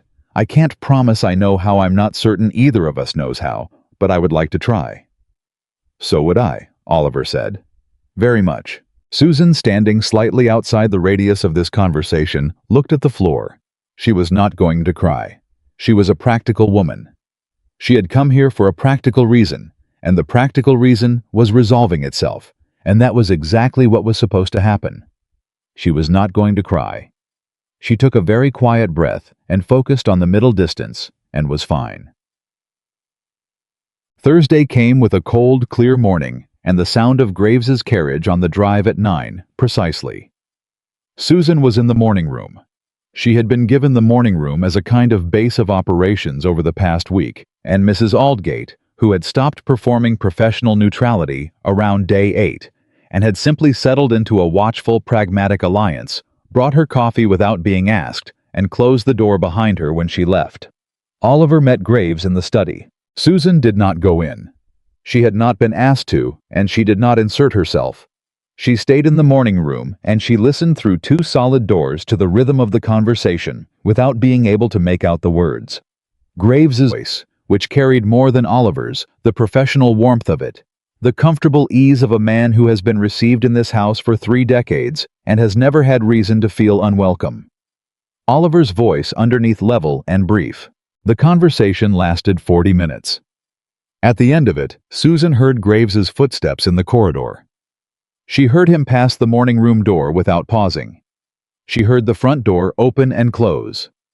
A minute later, Oliver appeared in the morning room doorway. "He took it well," Oliver said. "Did he believe it?" "He believed that I was reviewing the accounts independently. Whether he believed it was routine." A pause. "No, he didn't believe that." "How could you tell?" "Because he asked very casually whether there were any particular concerns he could address directly, and he asked it twice." Susan set down her coffee. "He knows something is wrong. He suspects something has changed. He doesn't know what." Oliver crossed into the room. "We have until Carver arrives tomorrow to make certain everything is in order. After that—" He sat down across from her, which he had never done in the morning room before. "After that it moves faster than I can fully control. Carver is coming tomorrow. He sent a note this morning. He'll be here by noon." Susan nodded. "Edmund." "Have you?" "I sent a letter to Edmund yesterday." Oliver's hands rested on the arms of the chair. Still. "I told him I was conducting a full review of the estate and its connected properties, and that I would need access to the northern accounts." "What did he say?" "Nothing yet. He'll have received it this morning." His voice was even. "Edmund will have several possible responses. He can cooperate, which he won't. He can delay, which is most likely. Or he can—" He paused. "Edmund has always preferred to go on offense when he feels threatened." "Meaning?"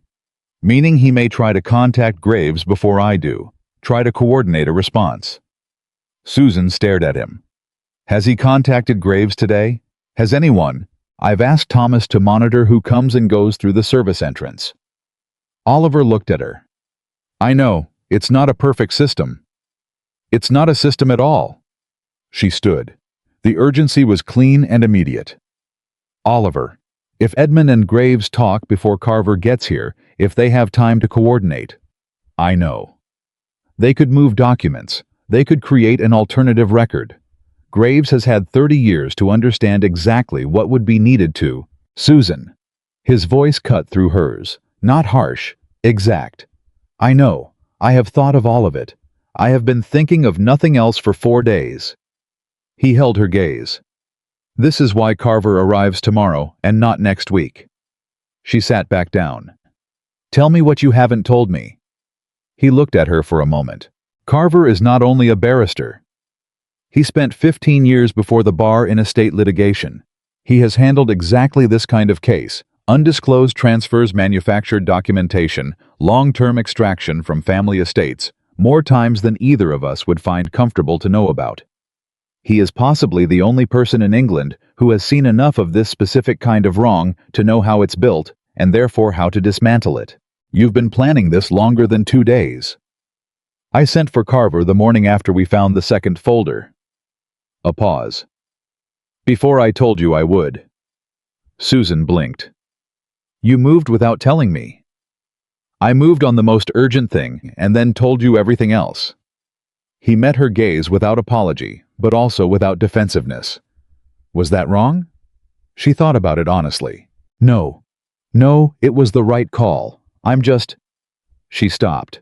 Started again. "I'm not used to someone moving on the right call before I do."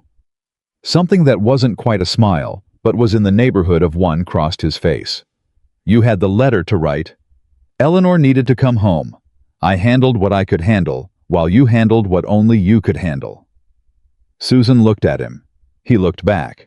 This was the thing she had been avoiding examining directly for several days. This, the ease of it. The way they had divided the work without discussing the division, moved through the problems of this house without bumping into each other, known instinctively which parts were whose without a single conversation about jurisdiction. She had spent her entire life being the competent one in a room, and had never once had someone simply match her without making a point of it. It was extremely inconvenient. She was saved from having to respond by Mrs. Aldgate appearing in the doorway with an expression that communicated urgency without requiring words. "My lord," Mrs. Aldgate's voice was controlled. "A rider has arrived from the northern properties. He says he carries a message from Mr. Edmund Kingsley and that it is urgent." Oliver stood. "Bring the rider in. And ask Thomas to come to the study." He walked out without looking back at Susan. She was on her feet and following him before she consciously decided to do so. The rider was young and travel-dirty, and trying very hard not to look frightened, which meant he was frightened and had reason to be.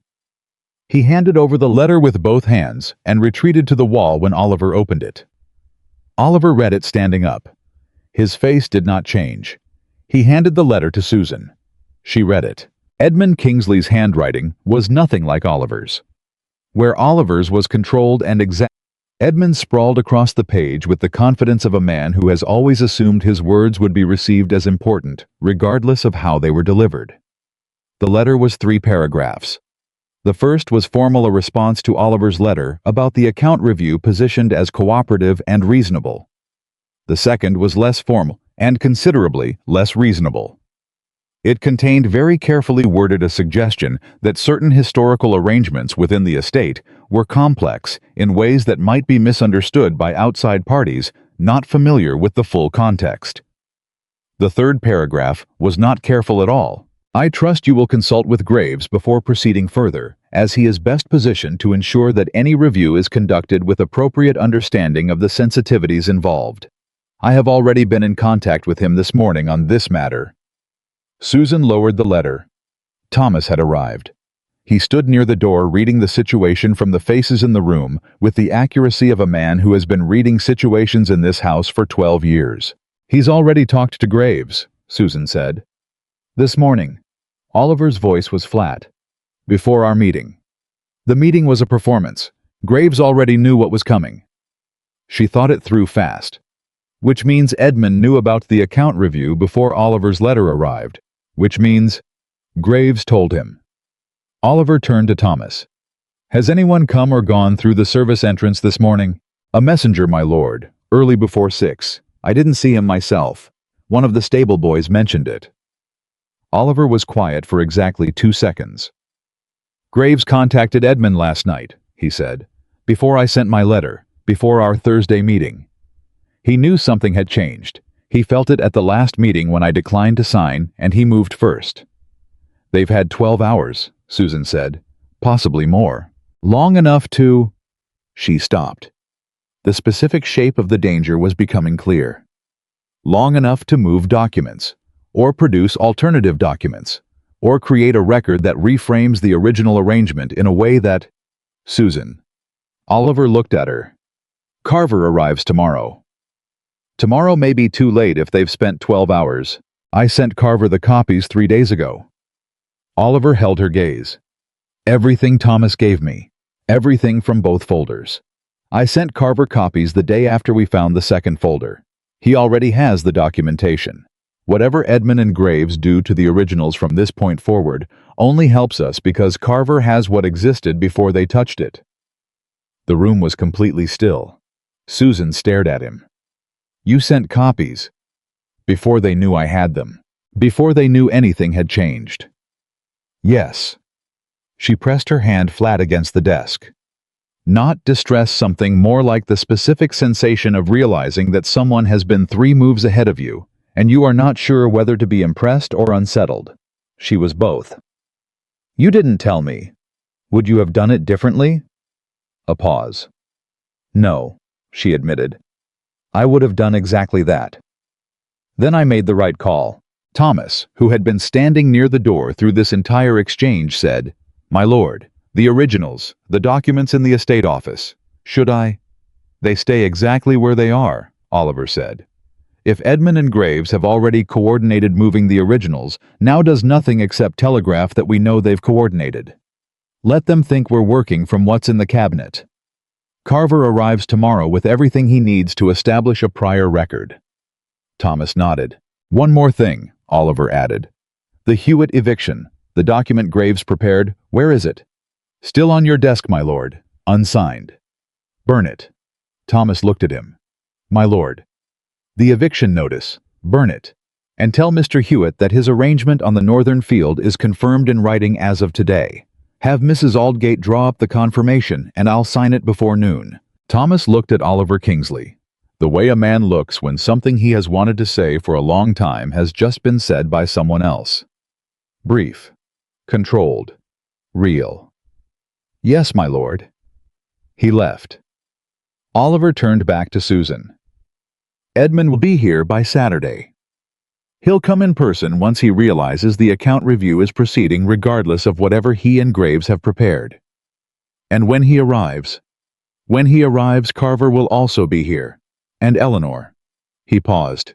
"And you, Oliver," she said his name carefully. "I am not Lady Kingsley. I have no standing in this house legally, whatever happens on Saturday. You have standing because I say you have standing. You found what no one in this house had managed to find in 30 years. You understood it, you organized it, and you knew exactly what to do with it. That is more standing than most people with a title." A pause. "And I would like you present when Edmund arrives." She looked at him. She thought about saying no. She thought about the clean logic of removing herself, of having done what she came to do, of stepping back now that Eleanor was home, and the legal machinery was in motion, and her presence was no longer technically necessary. She could not make herself do it. All right. Carver arrived Friday just after noon. How was a compact, energetic man, with sharp eyes, and the manner of someone who found inefficiency personally offensive. He shook hands, briskly accepted coffee, declined to sit down for the first 20 minutes, because he preferred to think on his feet, and went through the documents Susan and Oliver spread before him with the speed of a man who had been reading exactly this kind of material for 20 years. He asked 12 questions. Oliver answered 11. Susan answered the 12th. Carver looked at her when she answered, a considering look. "You organized these, some of them." The cross-referencing between the original settlement and the second folder. The dating discrepancy. "Who identified that?" "I did." He looked at Oliver. "She spotted it in the first pass," Oliver said. "Before I had the second folder in hand." Carver's expression communicated something that wasn't quite approval. Something more like professional recognition. The look of a man who has found someone working on the same frequency. "Miss Carter, what is your assessment of Edmund Kingsley's probable legal position if he contests the document's validity?" "He'll argue that the condition was known to both parties," she said immediately. "That your grandfather was represented at the original settlement, and therefore any conditions added to the documentation were implicitly consented to. He'll argue that 30 years of uncontested possession constitutes a kind of ratification." And the counter, the date discrepancy.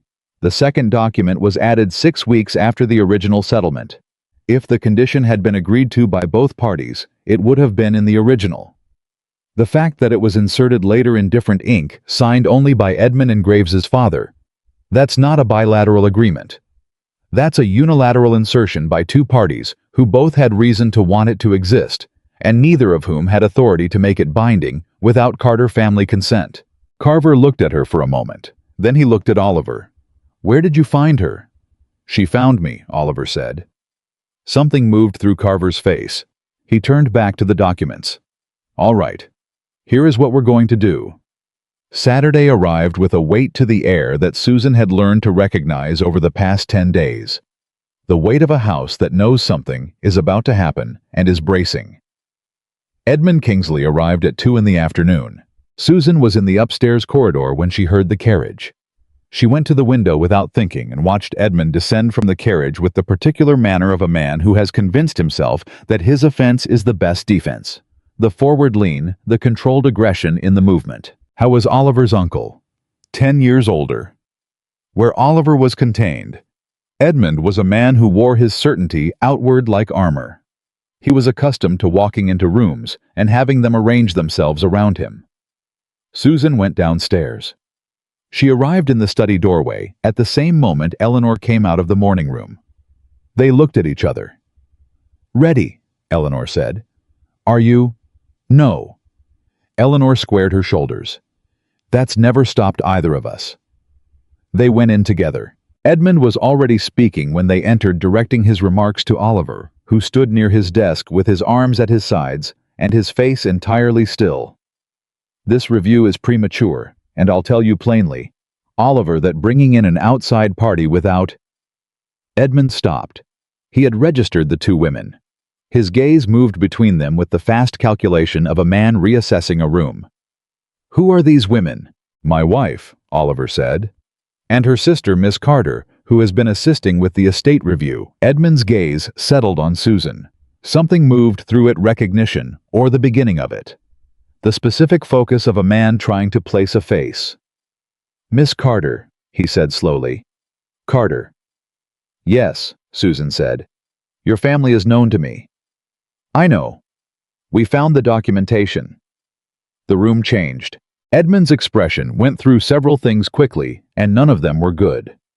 Calculation, assessment, and underneath both of them, for just a moment, the very specific look of a man who has spent 30 years building a wall and has just been told that someone has been taking it apart from the foundation. "Oliver." Edmund turned to his nephew. His voice was controlled and certain and very cold. "Whatever this woman has told you, whatever documents she claims to have found, I would strongly advise you to consult with Graves before you proceed any further." "Graves has been dismissed," Oliver said. The silence that followed was absolute. Edmund stared at him. "I beg your pardon. I terminated Graves's representation of this estate this morning. Carver, my barrister, whom you'll meet shortly, has assumed management of the legal review." Oliver's voice did not waver, not by a syllable. "And I would like you to sit down, Edmund, because we have a great deal to discuss, and I intend to discuss all of it." Edmund did not sit. He looked at Susan. She looked back at him without moving. "You," he said. It was almost quiet, almost wondering. "You came into this house and started pulling at things that should have stayed, Mr. Kingsley." Susan kept her voice level and her chin exactly where it was. "Those things should never have been buried. They were buried at the expense of my family, at the expense of people on your northern properties who have been living on land you do not legitimately own." She held his gaze. "The only thing I pulled at was 30 years of silence that was overdue to end." Edmund turned back to Oliver. "You cannot do this," he said. "The Kingsley name the implications for the family if this becomes public." "The family name," Oliver said, "is not more important than the truth. I've spent 2 years being advised otherwise by a man who had very specific reasons to keep me believing that. I'm done believing it." Edmund looked at his nephew for a long moment, and Susan watched something happen in Oliver Kingsley's face that she had not seen there in the 11 days she had been watching it. The last of the contained nothing. The careful, practiced blankness that a man builds over years of deciding that feelings are a weakness dropped away. What was underneath it was not what she had expected. It was grief. Real, uncomplicated grief for the shape of the family he'd thought he had, and the shape of the one he was standing in, and the distance between them. "Sit down, Edmund," he said quietly. "Please." Edmund sat. Carver came in from the adjacent room, where he had been waiting with the patience of a man who does this professionally. The conversation that followed lasted 3 hours. Susan sat through most of it, not speaking.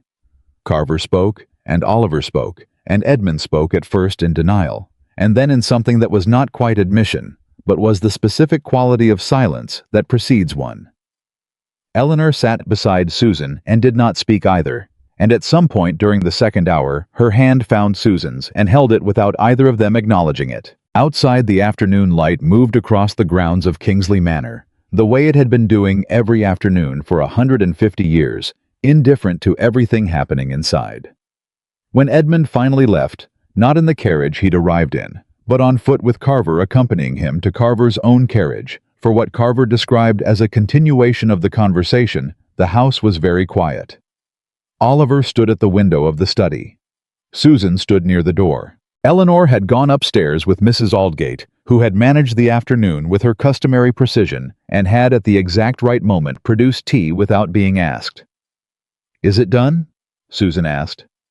Oliver was quiet for a moment. "The legal part is beginning," he said. "It will take months, maybe longer.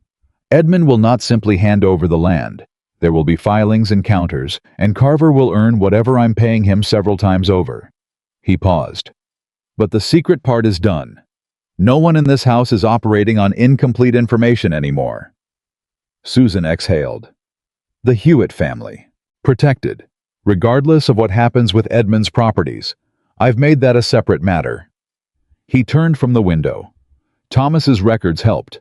There are 4 other tenants in Edmund's villages who have undocumented arrangements similar to Hewitt's. Carver will address those as part of the Northern Review. They'll get to stay. They'll get to stay. Susan nodded. She was very tired. Not the bad kind of tired, not the performed exhaustion of 2 weeks of careful deception. The other kind. The kind that means something real has happened, and the body knows it and is asking to rest. "Oliver." She gathered herself. "I need to tell you something." He looked at her. "I'm going to leave." "Not immediately. Not while Carver needs the documentation organized, and Eleanor is still while things are still settling. But soon." She kept her voice even. "I came here for a specific reason, and the reason has been resolved, and I cannot stay in a house under a name that isn't mine indefinitely. It isn't right." Oliver was quiet. "Where will you go?" "Back to my own life." She looked at him steadily. "I have one. It was simply less interesting than this one for a while." Something moved through his expression. "Susan." Her name. Said the way he said it now, not tentative, not testing. Just the name, certain of itself. "What I said about the land the Carter family claim, Carver will file it correctly. Whatever the outcome, whatever can be recovered, it belongs to your family." "I know, thank you. That's not—" He stopped, pressed forward. "That's not what I was—" Another stop. He was not a man who fumbled for words, and the fact that he was doing it now communicated everything he wasn't saying. She looked at him. He looked at her. The fire crackled. Outside, the last of the day was going. "You should talk to Eleanor," Susan said gently. "You have a marriage to build. That's what matters now." She walked to the door. "Susan." She turned. I was still standing at the window.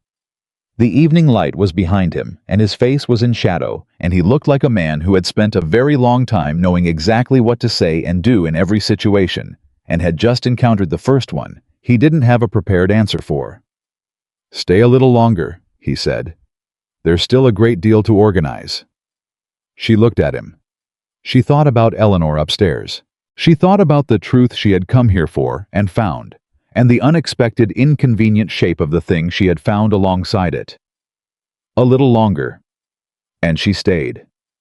The morning after Edmund left, Susan woke before dawn and lay in the dark for a long time without moving. She had said a little longer 4 days ago. She was still here. The documentation was nearly complete. Carver had everything he needed. Eleanor was home and healing and beginning slowly, and with great care, to rebuild something with Oliver that looked less like a transaction and more like 2 people who had decided to try being honest with each other. There was no practical reason left to stay. She knew this. She had been knowing it for 3 days, with increasing clarity, the way you know a season is ending before the temperature actually changes, something in the quality of the light, something in the way the air moves differently. She got up, dressed, went downstairs before the household was awake. She went to the library, not for any document, not for any file or folder or cross-reference that Carver still needed. She went because the library was where it had started the letter, the folder the moment Oliver Kingsley had walked in, and found her with her hand pressed flat on the table and had sat down across from her and said, "Ask me." And she needed to be in that room alone for a moment before she decided what came next. She stood at the table where it had all happened. She thought about Eleanor's face when she'd arrived, about Thomas in the stables at dawn, about Carver's sharp eyes moving through the documents with professional recognition, about the Hewitt family confirmed on their land, about Edmund's face in this house 2 days ago when Oliver had said, "Graves has been dismissed," in that flat, exact voice. All of it real, all of it done, all of it hers in the sense that you own the things you fought for. She heard the door open behind her. She knew before she turned. Oliver stood in the doorway. He was dressed, which meant he had also been awake for a while, which meant he had also been thinking about this, the ending, the shape of what came next, with the same wordless persistence she had. "You're leaving today," he said. Not a question. He was too careful with her for questions that were really statements. "I was thinking about it," she said honestly. He came into the room. He did not sit down. He stood on the other side of the table, the same position as that first night when the letter was between them, and neither of them fully understood yet what they were standing in the middle of. "Don't," he said. One word. Exact and undecorated, the way he said everything that mattered to him. Susan looked at him. "Oliver." She kept her voice careful. "Eleanor is home. The legal case is moving. You and Eleanor you're building something real. Eleanor asked me something yesterday," he said. Susan stopped. "She asked me whether I was happy." He held her gaze. "She asked it directly the way she's been asking everything since she came back. She said she'd been watching me for 2 weeks, and she wanted to know the truth." "What did you tell her?" "I told her I was better than I had been, that this house felt different, that the past 3 weeks had—" He paused. "That the past 3 weeks had shown me what this place could be when the right things were dealt with honestly." "That's true." "Yes." And she looked at me for a long moment and she said— He stopped again. He was working at something. Susan had learned to wait when he worked at something.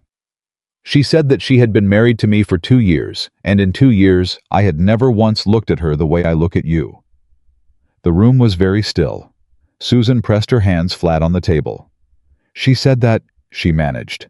She said it without accusation. That was the thing. His voice was low and precise. She was not angry. She was relieved, I think.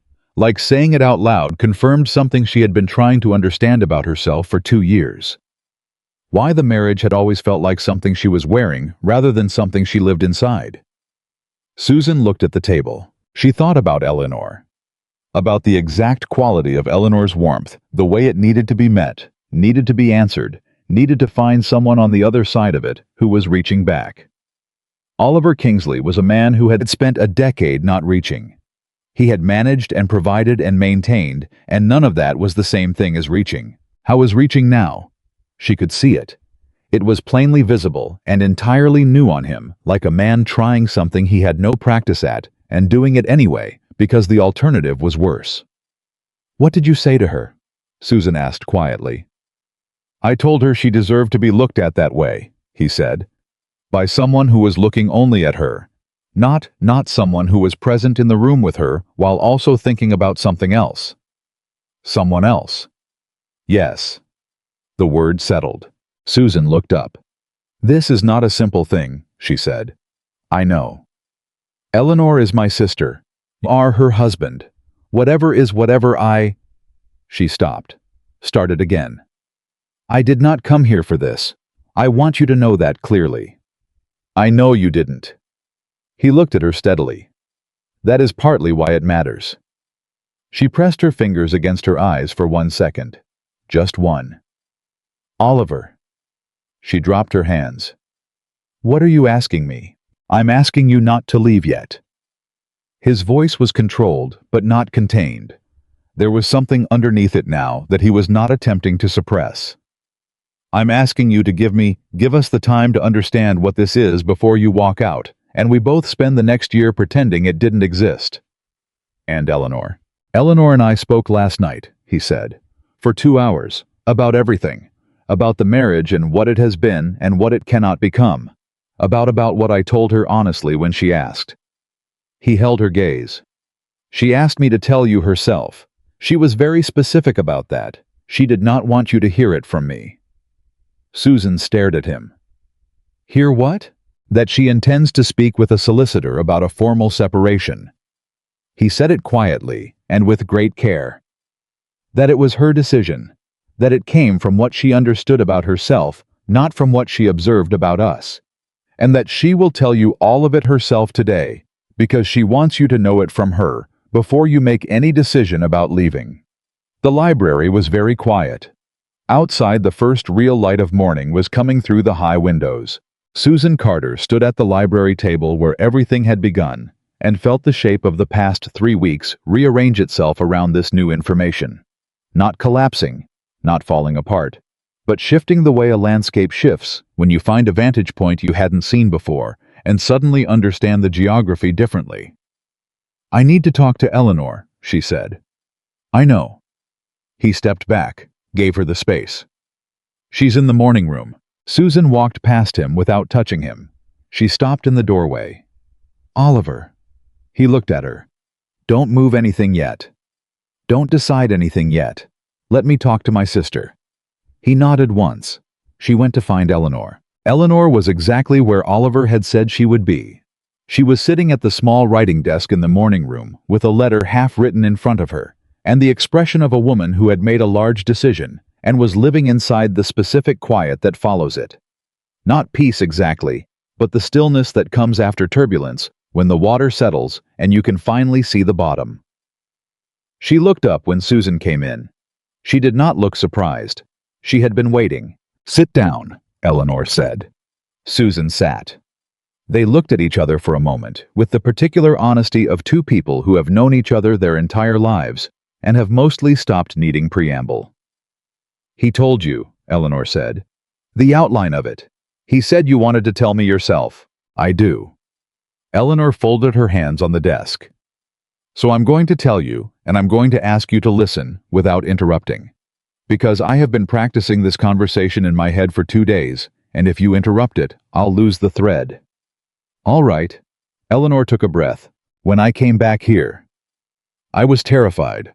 I thought I was coming back to face a man who was angry with me for leaving and a situation I had created by panicking. And instead I found... She paused. I found a house that had changed. Not the walls, the air, the way people moved in it, the way Oliver moved in it. Susan said nothing. I watched you two for 4 days before I said anything to anyone. Eleanor continued. I watched how you worked together, how you moved around each other, how he listened when you spoke, not the polite listening of a man being courteous, but the real kind. The kind where a person is actually changed by what they hear. Her voice was steady. Oliver Kingsley has not been changed by anything in a very long time, and you changed him in 11 days. Eleanor, you said you wouldn't interrupt. Susan closed her mouth. I spoke with him honestly, Eleanor said. For the first time in 2 years, we were genuinely honest with each other. About the marriage and what it had failed to be. About what I needed and what he could not give me. Not because he is a bad man, but because he is a man who was not in love with me. And I am a woman who needed to be loved. She looked at her hands. I always knew, I think. I just didn't have the language for it until I saw the contrast. You're not angry, Susan said softly, breaking her own promise. I'm not angry. Eleanor looked up. I was briefly.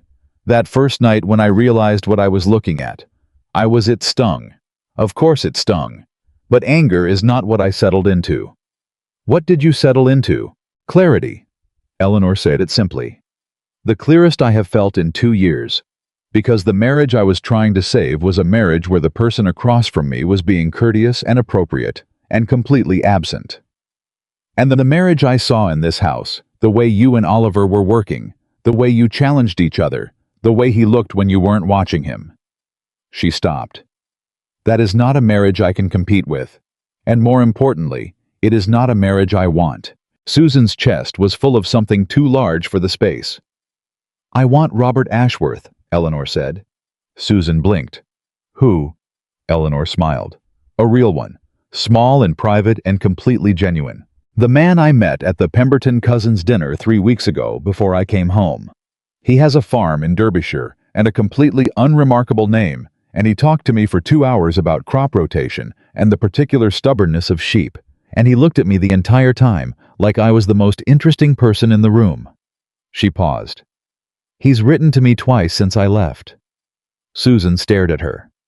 Eleanor. I know. You have, while all of this was happening, you met someone. I met someone. Eleanor's smile widened fractionally.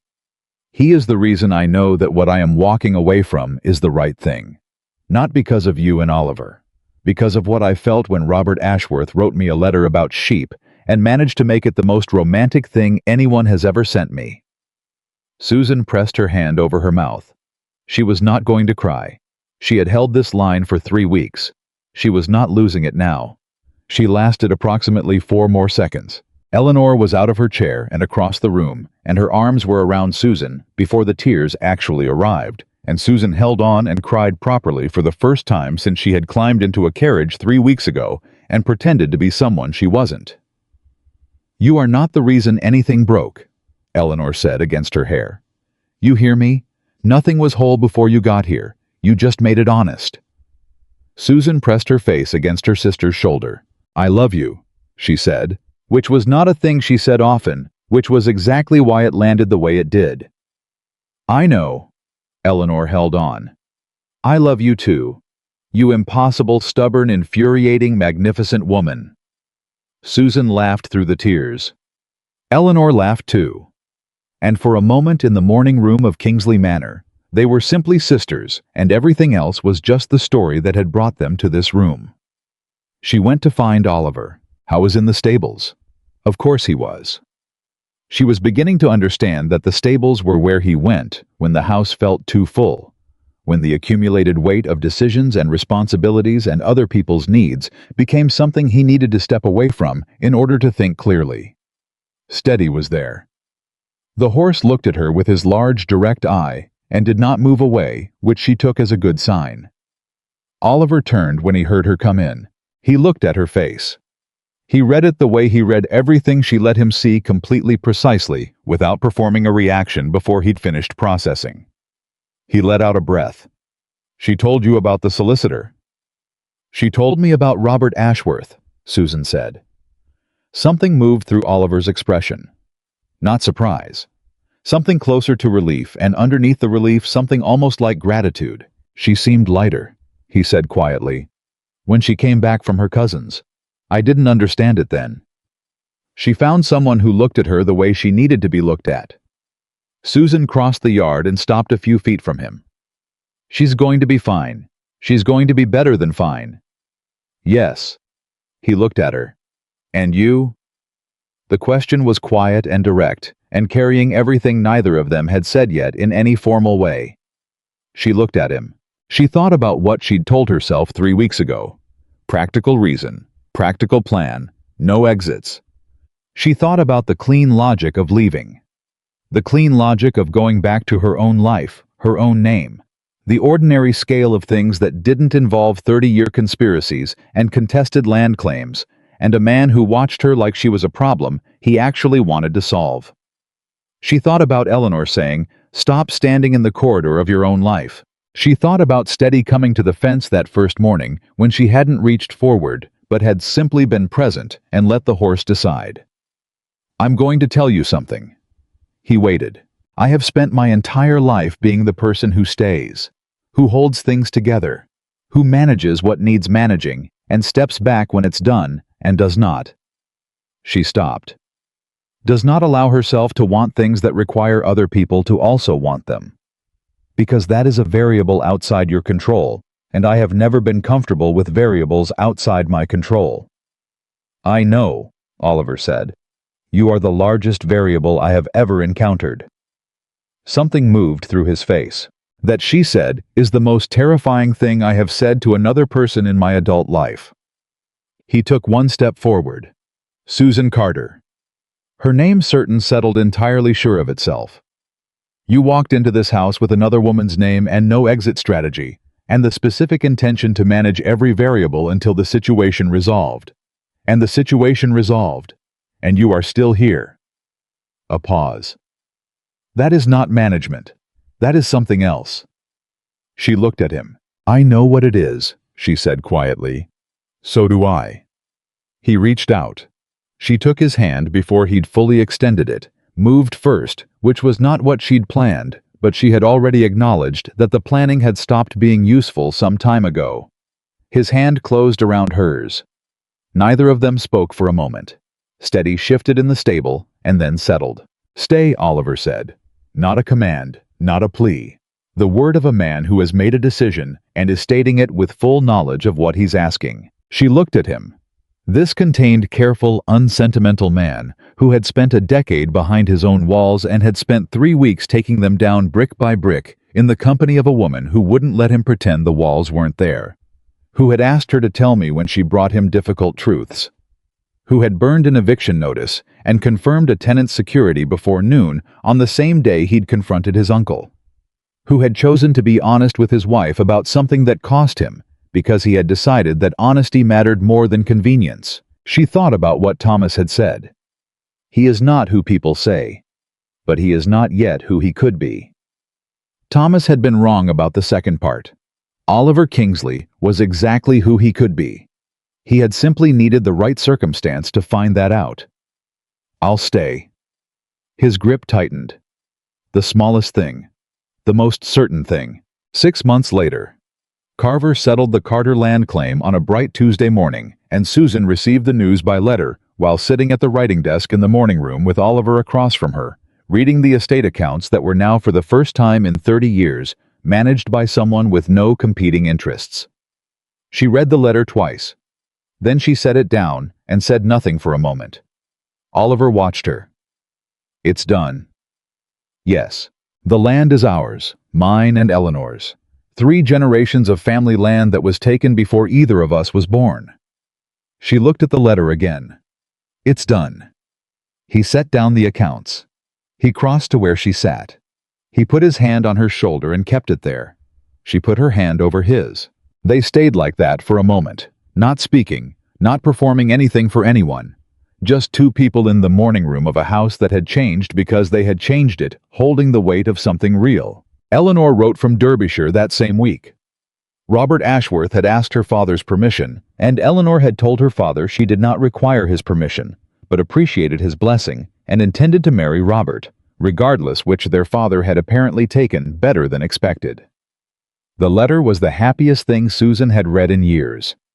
She read it to Oliver at dinner, and he listened without interrupting, and at the end said good in his flat, certain way, and she understood that he meant it completely. The Hewitt family's 4th child, the girl born in October, was named Susan. Mrs. Aldgate brought the news to the morning room, along with a jar of preserves and the brief, controlled expression of a woman who has managed a difficult house for 23 years and considers the current state of affairs a personal professional achievement. Thomas confirmed the northern tenants' land arrangements with the same methodical care he brought to everything. 4 families, 4 confirmations. Signed by Oliver, witnessed by Carver, filed in the county records, where they could not be retroactively dissolved by anyone. Edmund Kingsley was diminished, but not destroyed. He kept the mill. He lost the particular leverage that had made him untouchable.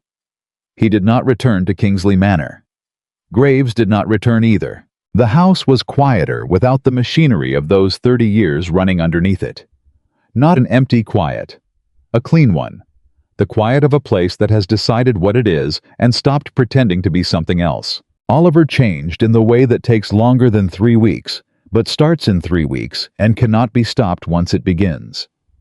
He still moved through the estate with the same precision. He still dealt with decisions directly and without excess. But the quality of the precision was different. It came from clarity now, not from the controlled management of a man who has decided to feel as little as possible. He listened differently. He spoke differently. He looked at Susan differently. Not differently than he always had, but openly now without the careful management of the expression that had been.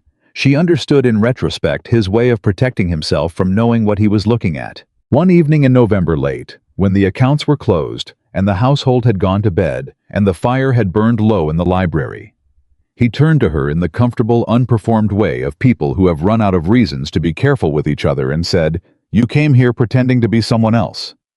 She looked at him. "You knew from the first day, from the carriage." "Yes." A pause. "But the woman who stepped down from that carriage, the woman who looked directly at me when Eleanor would not have, that was never pretending." She looked at him steadily. "That was just you." From the very first moment. She set down the letter she'd been reading. She looked at this man, contained and precise, and entirely unguarded now, in the firelight in the library, where the folder had been, and the letters had been, and the whole machinery of 30 years' silence had finally cracked open. And she thought, this is what it is. Not a transaction, not an arrangement, not a performance or a borrowed name or a plan with an exit strategy. Something true.